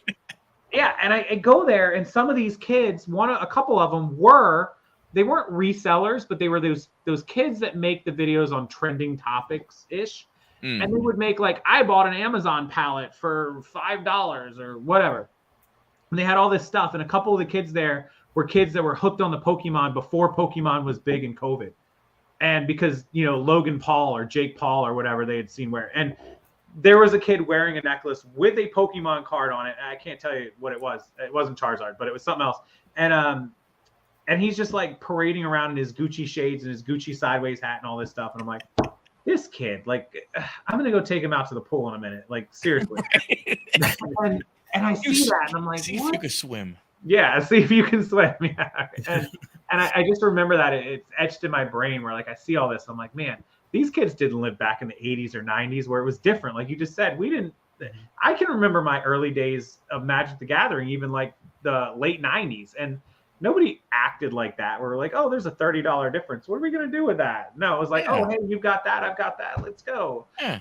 It's a different world now. You just traded. I mean, that's because what that's what you thought about. That's the way it is and everything. So, with the hobby, as you start to, get more involved, do you see yourself getting involved in more of the newer stuff, or do you see yourself kind of sticking towards a little bit of the older stuff? Getting involved in the newer stuff requires continuously educating yourself. I can remember the old MTG days. Like every time a new set comes out or a new thing drops, you have to be on top of it. That seems like a lot of work. That seems like old me is not up to that. Buying the old stuff, buying collections from people, maybe estate sales or people that passed away, as sad as it is, or people that just want to get rid of stuff. They found stuff in mom's basement or whatever. I feel like that's sort of my neighborhood where I can salvage stuff and buy stuff from people that just need to get a couple bucks and get rid of it. Trying to stay on the competitive, like that's cutthroat, like trying to buy new boxes or new stuff and trying to stay on. I feel like that's a lot of competition that I don't know that I want to get involved in. For sure. Yeah, and it's just absolutely crazy. It's like one of the things, we were talking about, we talk about a lot is that, you get these cards now of these kids. We were just talking about the kid, who's going to get drafted, number 1 tomorrow by the Spurs, Victor Wembanyama. Yeah. His cards are going for prices that is absolutely ridiculous. And it's like, the dude hasn't even been drafted yet. Yep. 7'5", 8 foot 1 inch wingspan, bonkers. Yeah. But he could be the next Greg Oden that breaks his ankle every 3 months or something. Exactly what I was just thinking. Especially with that frame too. He has like no girth to him. No, he's very scrawny. He's very lanky and I know that he's played, in France professionally in their France league and all that, and he's shown that he can do it. But the NBA is a whole nother thing. When Giannis comes down on your ankle and it's over, like done deal. So you're right. It's always a risk, and you see that in NFL too. When like they draft a guy, people don't tend to take a running back very high, but we've seen enough running backs come through and just not last more than 2 seasons or 3 seasons, and it's tough. Like, is this guy going to be the guy? Everybody's trying to be. Oh, is this the next? Who's Spurs big man? Duncan. Is this going to be the next Duncan? Yeah. Do we know? We don't know. Is he going to be the Greg Oden that fizzles out? I don't think anybody's going to be the next Shaq. I've heard the Spurs came out and said that Duncan, Manu Ginobili, and Tony Parker are all three going to personally mentor him. So I sure hope so. He's going to need it. That'd be a great for the investment. He's like 19 years old. He doesn't know anything. Like he's so. And when he comes here, he's not used to being in America and being, in Texas and being all like he's gonna be in San Antonio, man. San Antonio, just anywhere. And when they go to play LA and they go to Los Angeles and he's wandering around Rodeo Drive or whatever, he might be partying like Zion. There you go. That's a perfect. Here comes Zion, the next Michael Jordan, and now he played like 12 games in 3 years? Like, yeah, God, Lord. Yeah, it's crazy. Yeah, so you never know. There's always flops, but the market doesn't care about later. They care about now. Like the market right now is Wemiana is like $8,000. Here's this card. Here's that, and I'm like, God, I see it. I keep up on it. I watch it, and I'm like, holy crap! I watch a lot of Whatnot shows. What do you got? You guys probably watch quite a bit, or at least keep up on it, right? I try to every once in a while. I just tried doing a live over there the other day too. Just I haven't done a live on there in like months, but I try to keep up a little bit of like what's going on and trying to stay competitive because there's obviously some stuff that moves better over there than even on eBay because there's people ready and willing to buy, if you catch them at the right time. Like myself, it's a little harder because I don't really have too much of a following on Whatnot. So it's like I'm competing with like all of the people who are like big breakers or like people that just have a little bit more of a following on the platform. Whereas like on eBay, like my store is like nothing special, but like there's like 200 plus people that follow it. So at least if I post something, like they're getting a notification or XYZ. Whereas if I go live on Whatnot, like who knows? There might be a few people that see me if they're not on the app, like looking for who's live. Actively looking for who's live. Yeah, exactly. Yeah. And organic search too. Yeah. There's going to be a whole bunch of people come middle of July, end of July that are on eBay that are going to have to look for a new place to sell breaks and stuff because eBay's already said that they're going to start restricting a whole bunch of people. So I've heard the shops are getting restricted too, like to where they can't even sell break spots anymore. Yeah, shops? It's approved. Shops. Wow. Yeah, people. So the problem with that, and I'll tell you just from what I've read, I read a few Reddit posts and I read a couple other things of people that were in that situation. There were so many scammers, so many people taking advantage of that and like ripping people off that like the bad apples ruined it for the people that were doing legitimate sales. So I'm sure. Thanks for that, like I guess. But I hate Reddit, but I have a love-hate with it, so I read a lot of it. But a lot of those posts are pretty good, like where the people are, you can track back their Whatnots and eBay accounts, and they're like, "Yeah, this was amazing, but now it sucks." Like, screw you. Yeah. So. Yeah, it's going to be interesting. I don't know. I mean, getting back to Whatnot, I'm more like Anthony. I mean, I've tried it a couple times, but the problem that you have, or the problem that I have, is that I would love to go and, put not big cards, but like, the $5 to $10 to $15 to $20 cards there.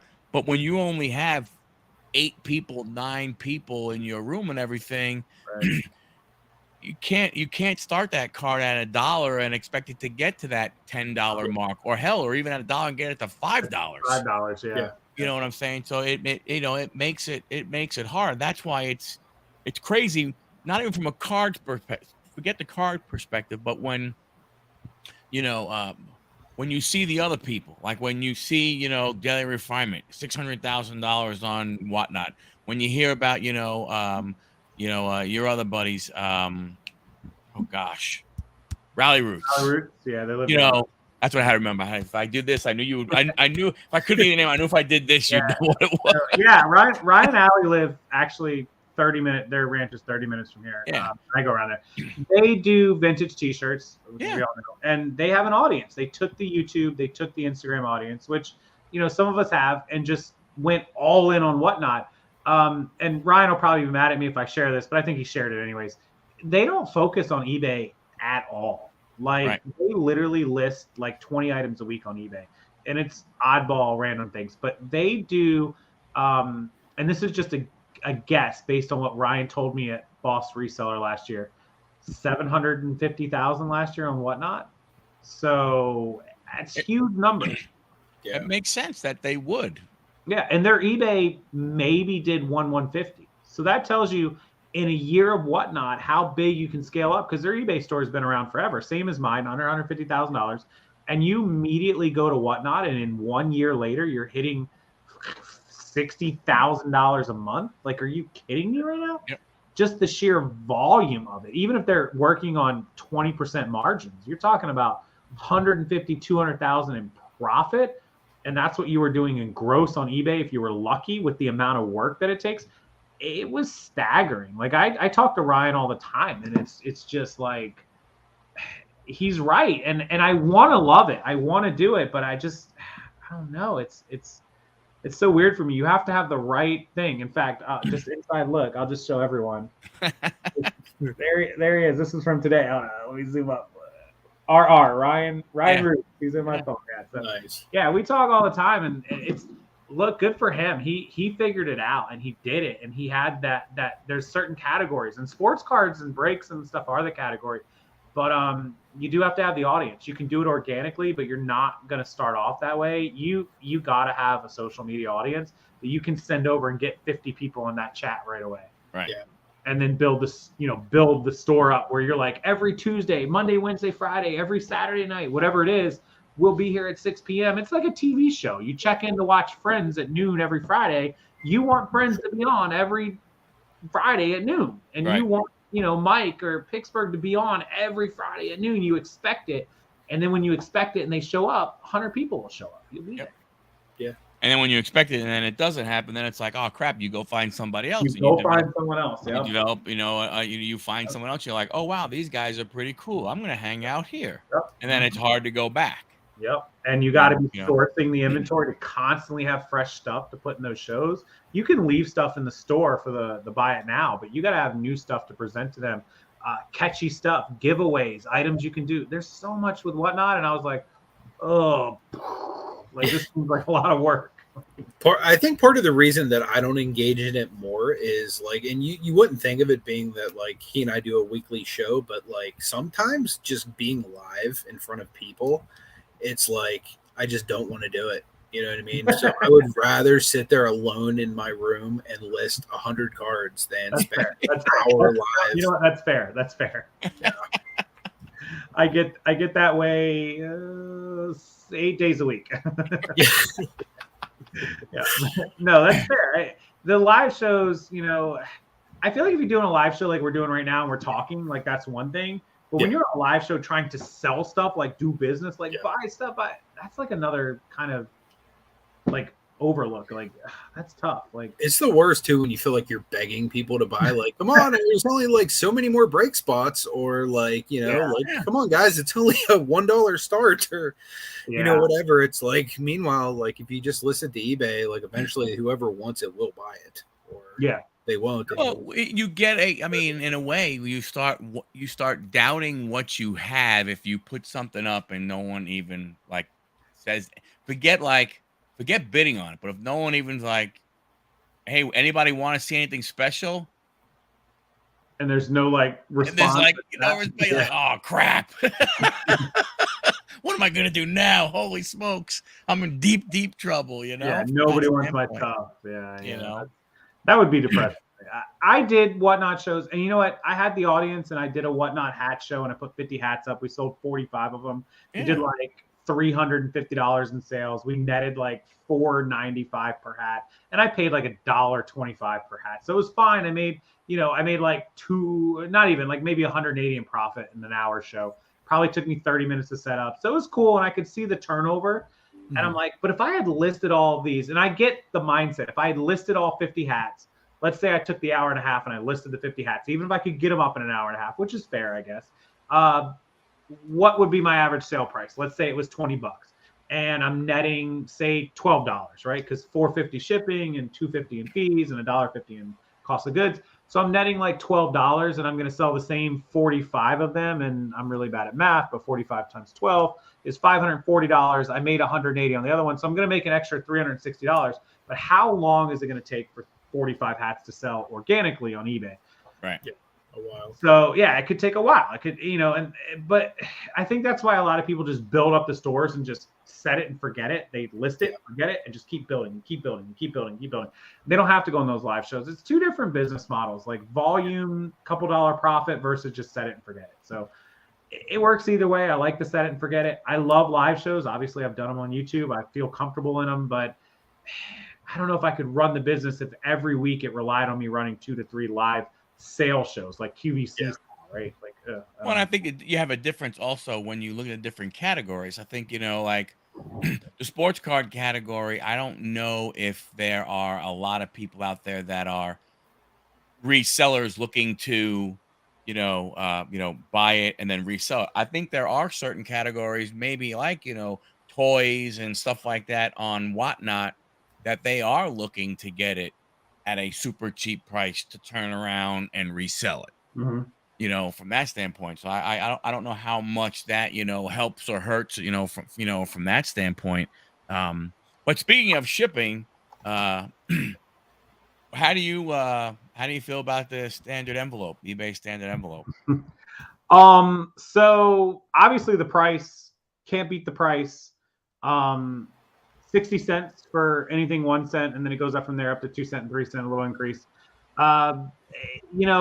The tracking is good, but it's not perfect. The tracking can take a while to update, and so it could take forever to update, if ever.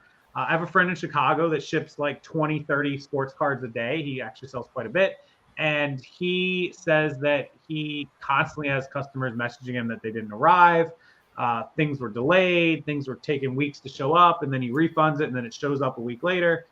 I have not experienced that. So Popeye's postcards, I actually asked him about it. He said he ships about anywhere from 400 to 500 postcards a month, and he loses one. Like one a month is like a guarantee for him, maybe 2. But I feel like those odds are pretty good. The other guy from Chicago, he just seems like he's having really bad luck. We have shipped in a month, we've shipped over 100 sports cards and postcards, maybe like 110, I think, is probably the total. And I haven't had a single person come to me yet. Nothing. I have not, full transparency, I have not gone back, which is what my friend said. Go back and look at the tracking for all of your orders and see where they're at, see if they've been delivered or if they're still hanging out there. I'm not even going to stress myself with that. If somebody comes to me, I'll deal with it when it comes, but nobody yet. So yeah, I've had a couple, but it hasn't been the horror stories that I hear. Oh my gosh, it isn't worth it. And I'm like, well, if you're selling $1, $2, $3 sports cards, or even $5 sports cards, you can't sell those first class. No, you're paying $350 just to ship. I mean, you just can't. It's too, they're you'd want to be like, great, yay, I can go ahead and I can have a better tracking number, but I'll take my chances the other way. Yeah. Well, I did the math for people. If you sell 100 cards and you're paying 60 cents, if you're paying first class is $360. You're saving $3 a card, and 100 cards is $300 you saved guaranteed. Even if your cards are $10 averages, you'd have to lose 30 of them to offset what you saved. So there's no way you're going to lose 30 out of 100. If the post office starts losing 30 out of 100 packages, like we're done, like game over. Right. So that's where I do the math for people. I'm like, based on a 100 shipment rate, there's no way that they're going to lose enough to offset what you save by using the standard. Oh yeah, I agree. I don't, like I said, the people that have the big issues, I don't know. I don't know if that's a localized thing or something like that. How have you been with yours, Anthony? I was gonna say, I've only had since I've been using Simple Envelope, since really the beginning of them offering it. I might have had 3-4 issues with it, and only one that I even cared about. Like the one I cared about was like an $11 or $12 Joe Burrow rookie card. Other than that, it was all like, oh, this is like $1.50. Who cares? You know what I mean? Here's your $1.50. Leave me alone. Here's a $3 card. I don't care. Yeah. Just go away. You know what I mean? Like, leave me alone. It's just it's easier to refund it and move on. Yep. And it worked. Yeah, if I didn't, all the all the standard card shipping is all $20 and under anyways. So it would really have to be more than $10 for me to pay. Like at $8 even, I'd probably be like, that sucks, but whatever. Like, get rid of you. But yeah, at that kind of savings that I'm saving $3 a package times hundreds of packages. Yeah, screw that. Yeah. I'll take my savings. I mean, it's, and then who knows if they're going, I mean, it might not even, I mean, it's not even like it's going to be worth an option depending on what the post office does with this new round shipping that they're going to be doing. Combined shipping. Yeah. So that is supposed to start July the 7th. I think, what is it called? Ground Advantage, right? Yeah. Let me see if I can. I think it's July 7th. So all of a sudden now, I mean, you think about it from that standpoint, that's going to take, first class. Well, what was first class is not going to be as quick as it was at one point in time. Nope. So July who knows 9th. how that's going to work out. July 9th? July 9th. So that is that's a Sunday. What the hell? They say July 10th. That's the week after. You guys don't operate on July 9th. Shut up. Why are they putting July 9th on their thing? Yeah, I just Googled it. So USPS Ground Advantage will launch on July 9th. Provide a simple, reliable, more affordable way to ship packages up to 70 pounds in 2 to 5 business days. $100 insurance included with all Ground Advantage packages, which is a plus for the first class side of things. Yes. So package forwarding, return to sender endorsements, free package pickup on carrier routes. Published prices for USPS Ground Advantage will decrease 1.4% on average relative to current parcel select packages and first class package. USPS Ground Advantage will decrease 3.2% from the commercial ground prices.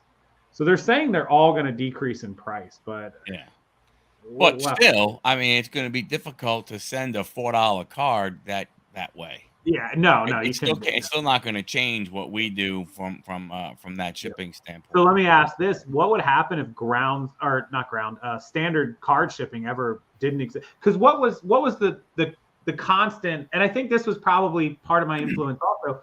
There didn't used to be standard shipping. So what was the status quo before you didn't sell $3 or $4 cards? Basically, so you have to lot them. Well, no, I mean, what people would do, honestly, is I know a lot of people, they would open up a second store and they would use stamps. Yeah. They would still do a PWE, but they would do a stamp because they didn't want it to mess around with their top-rated seller stuff. That makes sense, Or lot. So from that standpoint, that's how you would sell a $3 card. You'd put two forever stamps on it or one forever stamp, whatever it was. 50 cents, out the door it goes, Yeah, that makes sense. But you had that problem of now you're operating 2 stores. Yep. Not to mention with stamps, anybody that knows, they could take advantage of you. Same as they could now, but I mean, I could see it. But at the end of the day, again, if you're saving $3 a package and you're shipping hundreds of packages, I could see it. Because it's not like those card sellers just existed 5 months ago for standard shipping. The Ground Advantage thing, I'm waiting to see how it affects, because all my packages are first class. If I sell remotes, they're all first. How is this going to affect first class? Like, I hate when they change stuff. Because I know, like, I still do some collectible stuff, and I still have some, even though I'm starting to switch. And get away from clothes and get away from bigger stuff, but getting more to the stuff that'll fit in a 6x4x4 box or an 8x6x4 box. The smaller, like you're saying, the smaller, first class stuff, or the stuff that might just be a little more than a pound, but still fits in a small box. You're right. From that standpoint, it's going to be interesting to see what happens and everything. Yeah, I'll have to start. Standpoint. I as soon as it pops up on the shipping screen as a option to price compare it to see what it looks like compared to what we're used to paying now or versus other options. So July 9th. So we're just 19 days away from that. So that's crazy. Fun times that they're changing an entire sector of what a huge amount of sellers use every day, dozens of packages a day. That's crazy. Well, you think about it, it's not. I mean, there are a lot of companies that use first class for a lot of stuff. I mean, it's not just all us resellers. That there's mom and pop stuff. Who that custom make stuff that are less than a pound that they use the service for. Costume jewelry is a big one that a lot of my viewers sell. Yeah, that's true. Gills even. Yeah, like bumper stickers, that type of stuff. Yeah.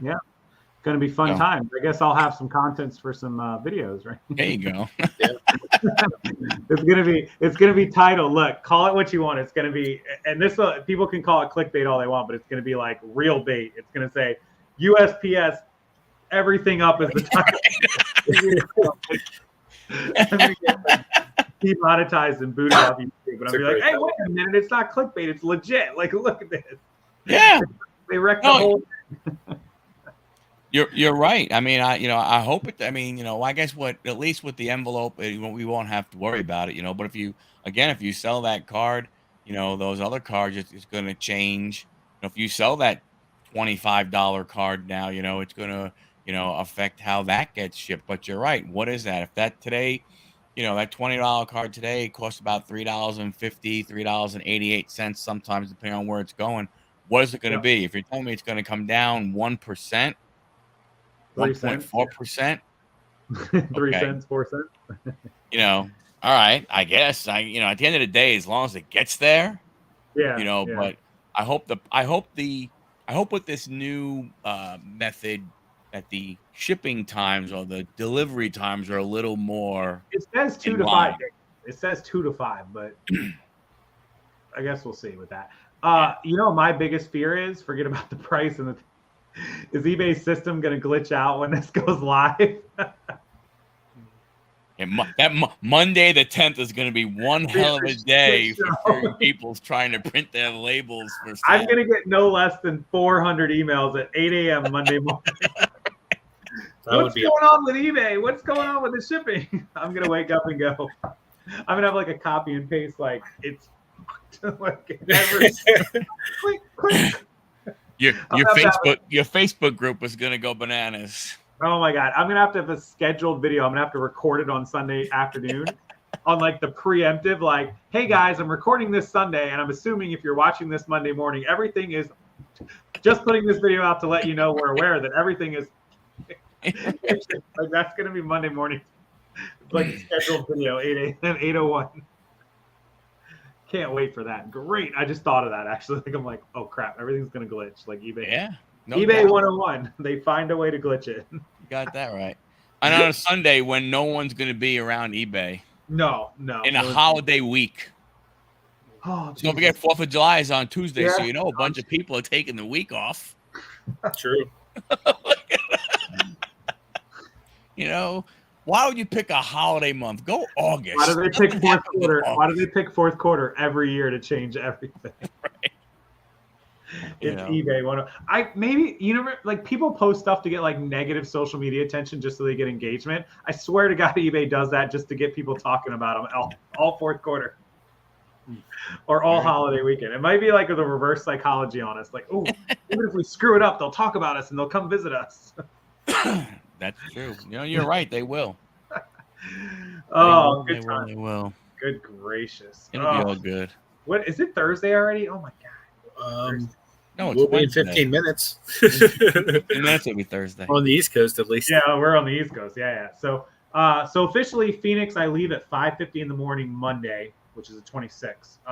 Is that a reseller thing? Yeah. So List Perfectly is having a little group meetup with some of the affiliates and I think like 100 sellers, doing like some panels and workshop type things. It's not a big deal.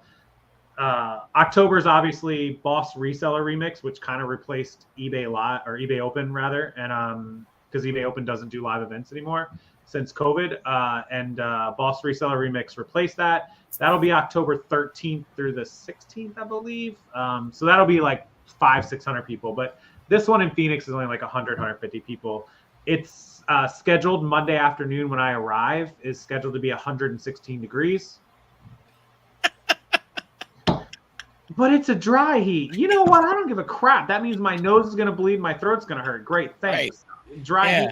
because in Florida it's humid. We get all the humidity in the Gulf Coast and stuff, and I'm used to that. I sweat and I'm like, okay, whatever. But a dry heat, I'm hot, I'm dying, and I'm not sweating. Like something's not right. I feel. So that'll be fun. So I'm there Monday through Friday. I leave Friday night. Be back here in Tampa like late Friday into Saturday. So we're gonna do some panels about. Obviously, they want to cover cross posting, multiple platforms. They want to cover like people that buy in bulk selling. They opened a camp listing party part of their website where people can advertise bulk and wholesale, like VA services, buying and liquidations, people that want to sell their stores off, all sorts of different activities on there. So that's pretty cool. They have I really don't know what all they have planned, but I'm just going because I'm one of their sponsors and they asked me to go. So that's good. 116 degrees. Are you kidding me right now? Like, no, guys. I'm landing at the airport. Attached to the airport is the hotel. I don't intend on walking out of the doors into the air. Like, you guys are both older. You've seen Cool Runnings, right? Oh yeah. Remember when they land in Montreal and they come out and it's freezing and they go back there and they wrap all their clothes around it? I feel like that's going to be me in Phoenix, but I'm going to be like ripping everything off. Yeah. What's his name? Who's that actor? The dread-headed guy. Was it Coolio, or did he just look like Coolio? No, he looked like Coolio. Okay. He had the weird name. Dougie Doug. Oh, okay, yeah. Dougie Doug, yeah. He walks out there and he's like, "Woo," and he just wraps his entire suitcase of clothes on himself, and then he puts the bag over himself and walks out. That's a good time. That's a classic. Yeah, that's a classic. Yeah. So I see myself in Phoenix. If you've ever been to Vegas, when you walk out of the Vegas hotel at the terminal to get the Uber rides, the doors open up and you can just get hit with that blast of air. And it's like, we took my elderly parents like 4 years ago and it was like 115 degrees and they like breathed it in. They were like, I'm like, oh God, my parents are going to die in the middle of the Uber pickup. Like, Jesus. It's hard for me, even being from Florida, that Western air is just tough. That's a different heat. Different heat, yeah. Here it's humid and you sweat, but you feel you're hot. You know you're hot out there. It just overwhelms you. It's just you can't breathe out there. It's so hard. Oh. Yeah, well, I taken my wife out there one time as a surprise birthday gift, which that part was the great idea. Her birthday being the third week in August was really bad idea. So at the hotel, they were actually pumping cold water into the pool because the temperature of the pool just sitting there was like 104 degrees. Stop it.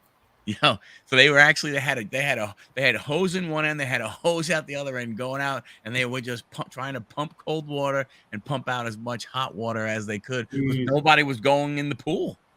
But people are like, "What are you kidding me? I'm not going in a sauna because like a hot tub." Yeah. Oh nobody was going in. Trish Glenn from Les Purpose, she's like, "Oh, the hotel has a pool and a hot tub." I'm like, "A hot tub? What are you talking about? A hot tub?"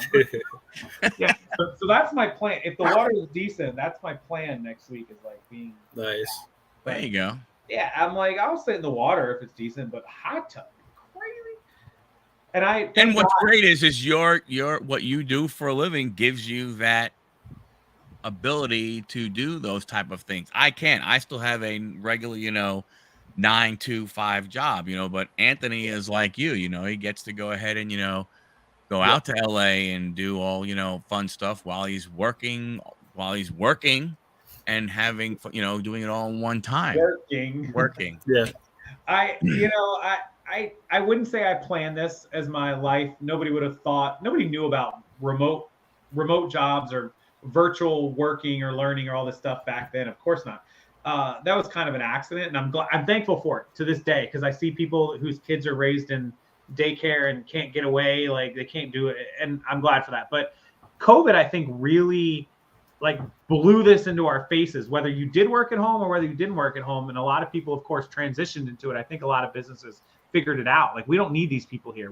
They can work at home. Mm-hmm. And some people are built for that. Some people aren't. And I'd love your guys' thought on that. But COVID really showed us like the remote working world. And of course I'd already been in it. So like me seeing it from the outside, I was like, I knew all that. Like, I see you guys, like you guys are going to an office where you were the only person there and it was such a waste of time. But yeah, what do you guys think? Like the whole COVID, changeover in the world and now remote working and stuff. What do you think of that? Like each of you? I think it made it acceptable, like to the broad, like That's a great word, yeah. you know, spectrum of people. Whereas like before COVID happened, like people would be like, "You work at home from your house, like doing what?" Like Yeah. eBay, XYZ. Like whereas like COVID hit and it's like everybody worked at home from their house, so like wasn't like, you know, it wasn't weird anymore. It wasn't something people were like, "Oh, you do what?" You know what I mean? Like now it's like something to where like even certain jobs still stayed, you know, remote, as opposed to like going back to, you know, office culture. What's up, lady Acceptable. fella? Yeah. See, like me, I went ahead and I switched jobs in 2017 where I was, full time in an office. We were able to work from home 1 day a week. And basically, it had to be either Tuesday, Wednesday, or Thursday. Was not allowed to be a Monday. Was not allowed to be a Friday. And then when I switched to the new job, uh, it was the team was a remote team, so we started that way. But the office was here in Atlanta, so I was still like go in every now and again. And finally, my boss was like, "What the hell are you doing here? Nobody from your team is here. Why you come in?" I was like, "I don't know. I guess I didn't realize I was institutionalized, from my other job and everything." But I mean, I'll tell you how much it's changed for us in that. So in the last 2 years we have condensed where we had about 8 buildings. Now we're down to 4. Wow, and half, yeah. Yeah, we've given 50% of our space back to, that we don't need anymore. And they've revamped everything too. The other thing, like, so they have more of the hotel type, what they call.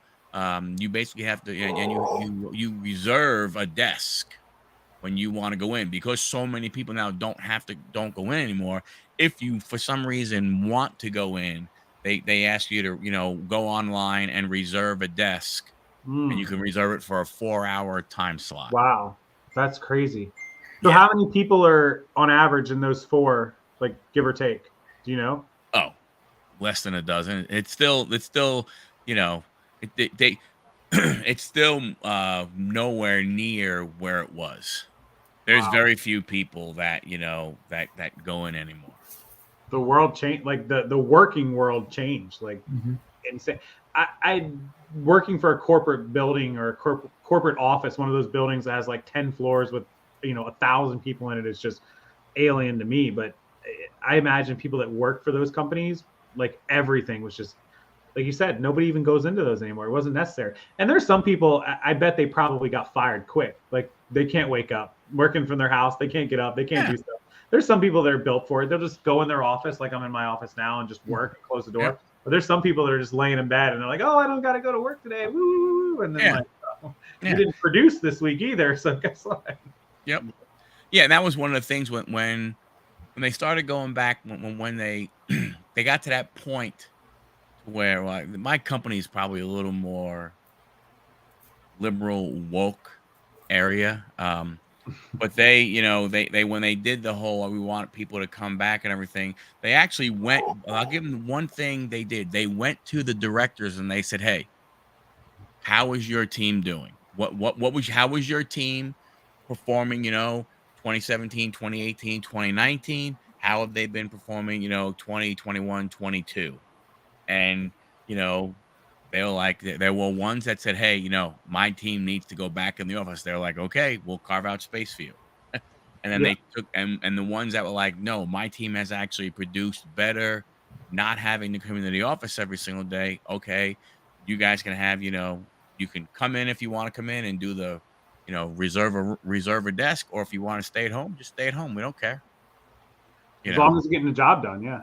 Well, that's the big thing. It's like, the company I used to work for before, when you had to like kind of make sure everything you were doing, you had to know, that was more the boss that I had generated, and here it was like, my boss, he would tell me, like, "I don't care how many hours it takes you to do your job. If I don't get calls from the people that you're working with, that's all I care about. Yeah. I could care less. If it takes you 80 hours to do your job this week, oh well, you obviously were not you were doing something not right. If it takes you 25 hours to do your job this week, okay, it takes you 25 hours. He's like, I don't care. They've moved more towards results driven than really anything else. Yeah. You know? No, that's what I would, if I was the guy that owned the company or the boss or whatever, I'd be like, I don't care how long it takes you. You're getting paid for X and you are getting the job done or you're not. If I don't get a call or somebody complaining, done. Like, I don't care what you have to do to get the job done, get it done. Yeah. It may be those, and there are times when we have to work the weekends. There are times when we don't have to work the weekends. So, I mean, it is what it is. Yeah, some days are more busy than others. There's times that I can wake up on a Saturday morning and ask Kate in the other room, I'm like, do we have anything to do today? And she's like, no, you took care of it all. And then there's days where she's like, you remember all those boxes you didn't pack? Do you remember all those emails? Do you remember all that shit you didn't do? And I'm like, yeah, we're working.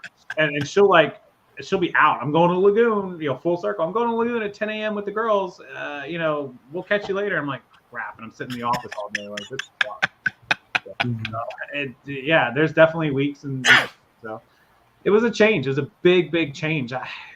To me, nothing changed because I was at home, but I saw everyone around me, all my friends and family and everybody. I saw it all around me. So I was like, wow, I wondered, like, the people that were full-time resellers, I guess, that was that at that point in time was probably the only advantage to having that death pile or profit pile.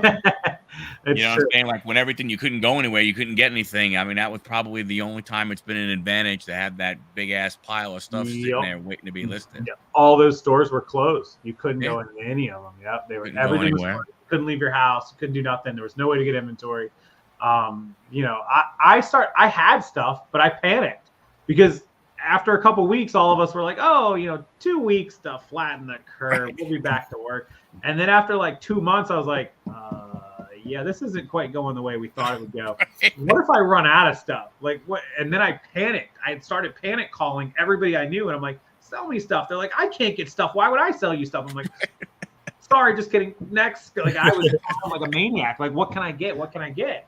And, Kate's like, oh, you thought you'd never get through these few thousand pieces. I'm like, well, we're going to be through it in like 3 days. So what do we do after that? And then she's like, you better find more. And I'm like, nobody's selling anything.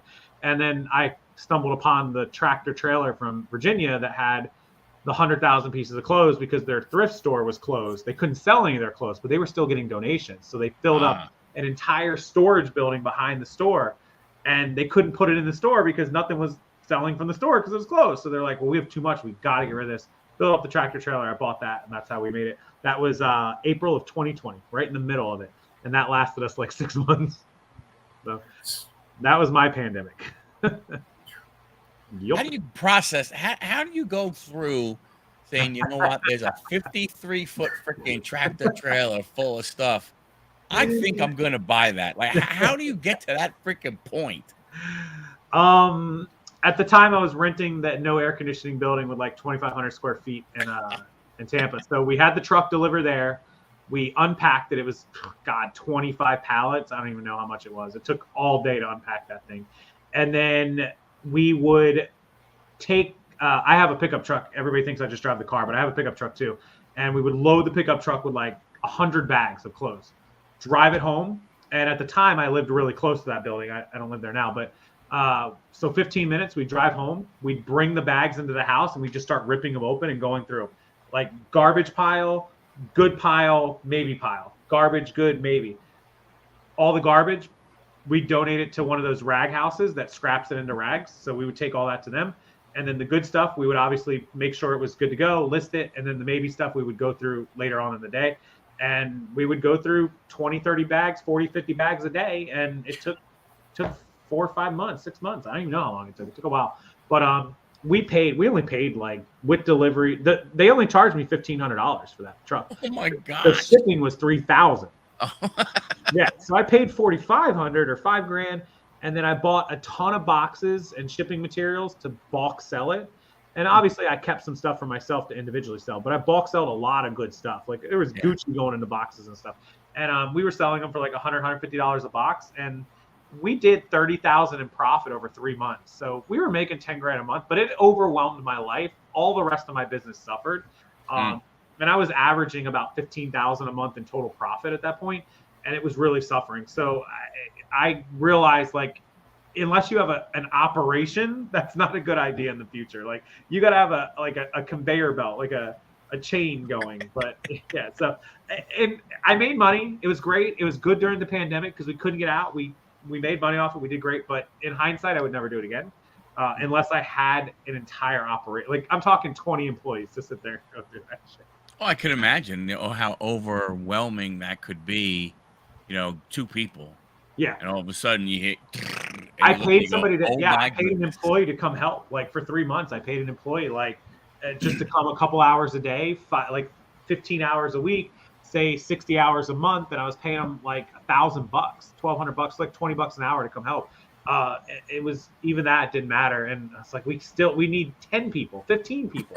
Like, 3 of us couldn't get through these bags. We would be all 3 sitting in the living room, cracking these bags open, dumping and going, and at some point, all 3 of us would be like just falling over, like trying to find something to talk about, something to where is miserable. Oh, and the other miserable part, this is the other reason I wouldn't do it. Solely wholly, if you told me it was $100,000 in profit, I wouldn't do it.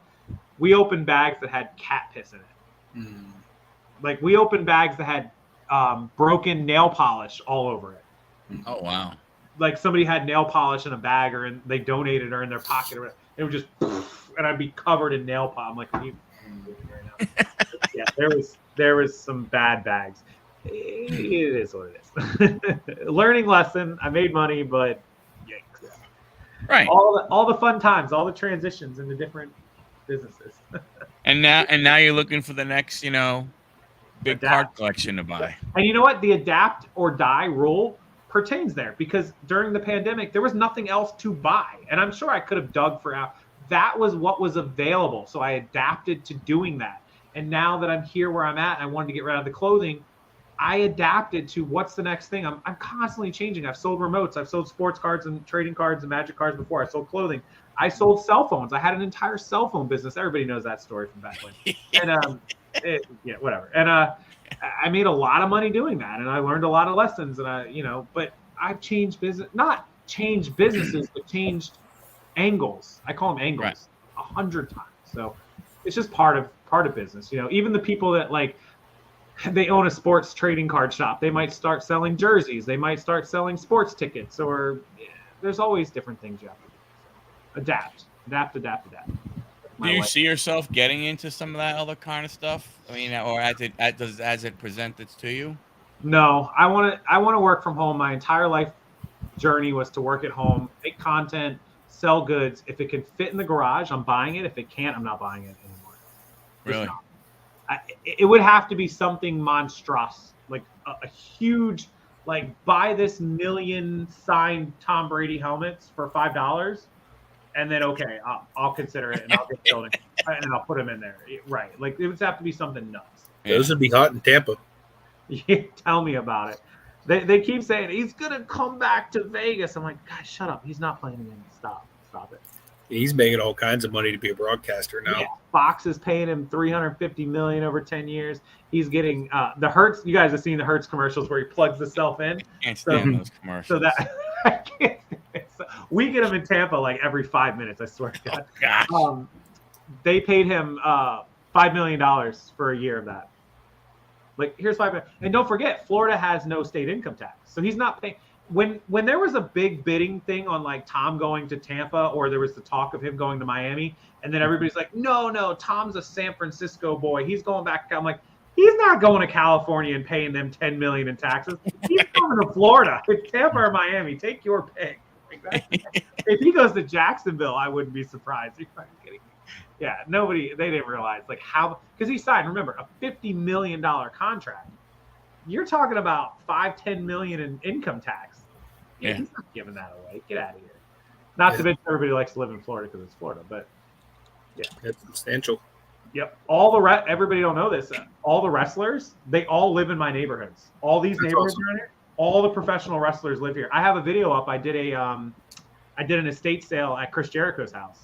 Nice. Yeah. Oh wow. I own his office. He had an original copy of The Lion, his biography, that he had signed, and I own them. They're downstairs. I'll never sell them. They are VHS tapes of him and Owen Hart from the early 90s in Japan wrestling together. Oh, That's wow. awesome. From his house, yeah. So we have a ton of wrestlers. They all come here. They all retire here or live here. So Anthony is a former professional wrestler. Yeah. So nothing big like him, but yeah, that's super cool to hear. Yeah. So if you ever want to come down here, they literally live in all these neighborhoods. So the Big Show lives in a town called Odessa. His house is down there. Chris Jericho lived literally 5 minutes from where I live now. Hulk Hogan, obviously, that house was in Clearwater Beach, which is like 45 minutes. They all live around here because there's no taxes. There's some pictures on my Facebook of me with Hulk and Jimmy Hart. That's awesome. They all live here. The entire Hart family lived here for a while. Jim the Anvil lived here. Who else? All the girls, the Bella twins lived here. John Cena lived here down in Clearwater as well. There's no taxes. You're saving on their incomes. You're saving hundreds of thousands, if not millions. Yeah, for sure. Of money. So, yeah, and it's cool. Like anywhere you go, they're in a lot of the restaurants, and nobody really messes with them. Nobody they don't get into them. We have a really famous wine and steakhouse here. Jerry Springer, who actually just died, he used to be there like a weekly. You could go to Burns and see Jerry Springer there every weekend. But a lot of the wrestlers go there because it's like they're wine drinkers, shockingly. Yeah. And it's just a popular place to see celebrities. You can go there and have dinner, and they'll be sitting right across from you. So if you ever come down here, just take a tour around the city for a week. You'll see plenty of wrestlers. It's one of the spots in Florida I haven't been to yet. Been Tampa, to Orlando, been to Miami, a few other spots, Jacksonville. Not to, Most people go to Orlando, obviously Disney and tourists. People go to Miami, South Beach. They go to Key West from there. Nobody makes it to Tampa. Tampa's a much younger city, and it's like Clearwater, St. Pete, Tampa. And I feel like a ton of celebrities live here over – like Miami is the ballers, like Diddy and all that. But Tampa's like the middle of the line kind of people because it's off the beaten path and people stay away from here as much. And we have the lowest county tax in the state, actually. One of our counties is the county I live in. And it's just a cool place. You're on the Gulf Coast. I prefer the Gulf over the Atlantic. The Gulf is peaceful and calm and cool and collected. We get the Gulf winds. Over in the Atlantic, you got sharks and we don't got sharks in the Gulf. If that kid jumped off the cruise ship in the Gulf of Mexico, he'd be alive. He wouldn't have died from the shark. Too soon? Too soon? No, not too soon. A year ago, my mom moved to Fort Myers. Yes, that's out. So did she get through the storm or was it before or after? It was before. Oh, so wow. She made it. Luckily, in her area, and where she lives, they had a little water come in the garage and a little water come in on the lanai. But the house, no trees, no nothing. I mean, nothing, whatsoever. And I went to college in Lakeland. Oh, just 25 minutes out the back of me. Yeah, I went to Florida Southern. There you go. Oh, Florida Southern. There you go. Yeah, no, that's like 25, 30 minutes from me. Yeah. Yeah. Lakeland is not too far. Yeah. So this area is just a really calm, cool, collected area. And there's a lot of cool people live here, a lot of great places to go.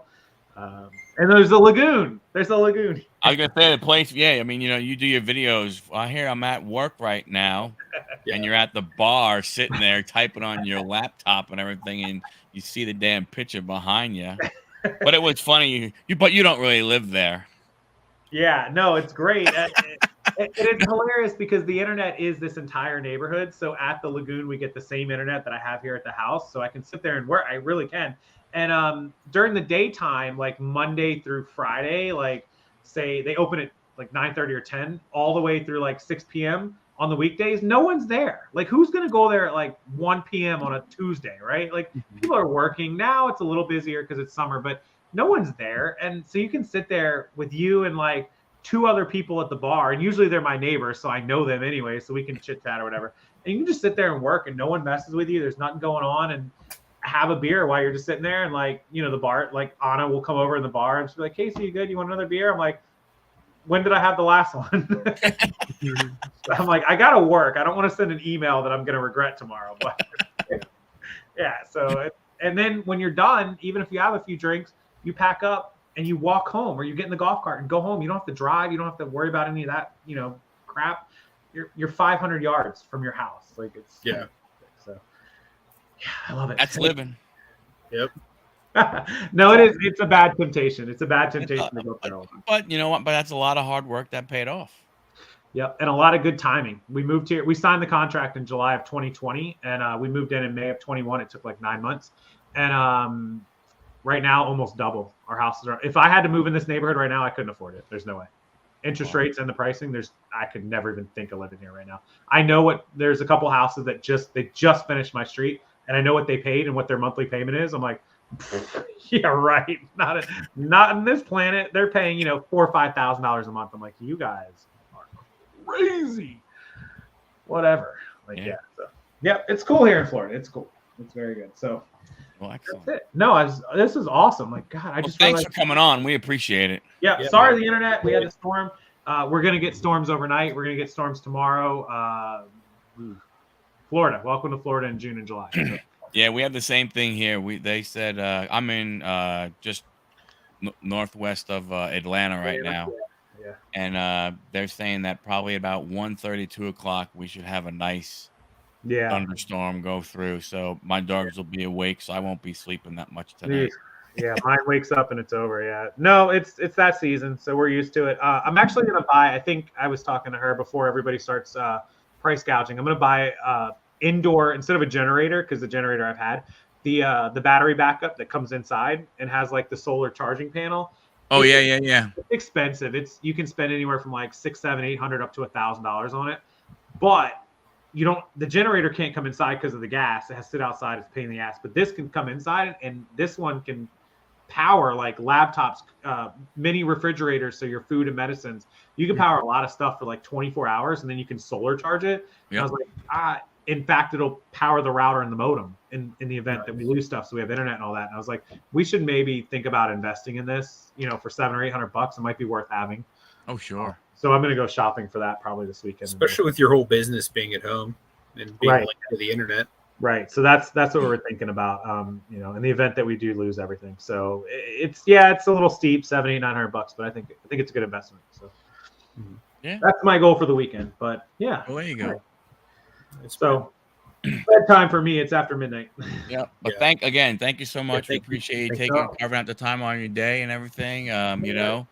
Maybe in a few months, go ahead and come back, and you can go ahead and you talk about how their transition's working for you and everything. I would love it. Yeah, we're in June. Let's plan for. I'll be back July. Let's plan for August. Let's do another one in August. Okay. Perfect. Sounds great. Stay in touch, boys. Enjoy your evening. What's left of it. You too. Yeah. Thanks everybody for hanging out with us. Much appreciated. Don't forget, next Wednesday we'll be on Anthony's channel. Catch us there. We'll probably have another great guest. Everybody, thanks a lot. Appreciate you. Don't forget, like, comment, subscribe, and do all the good things.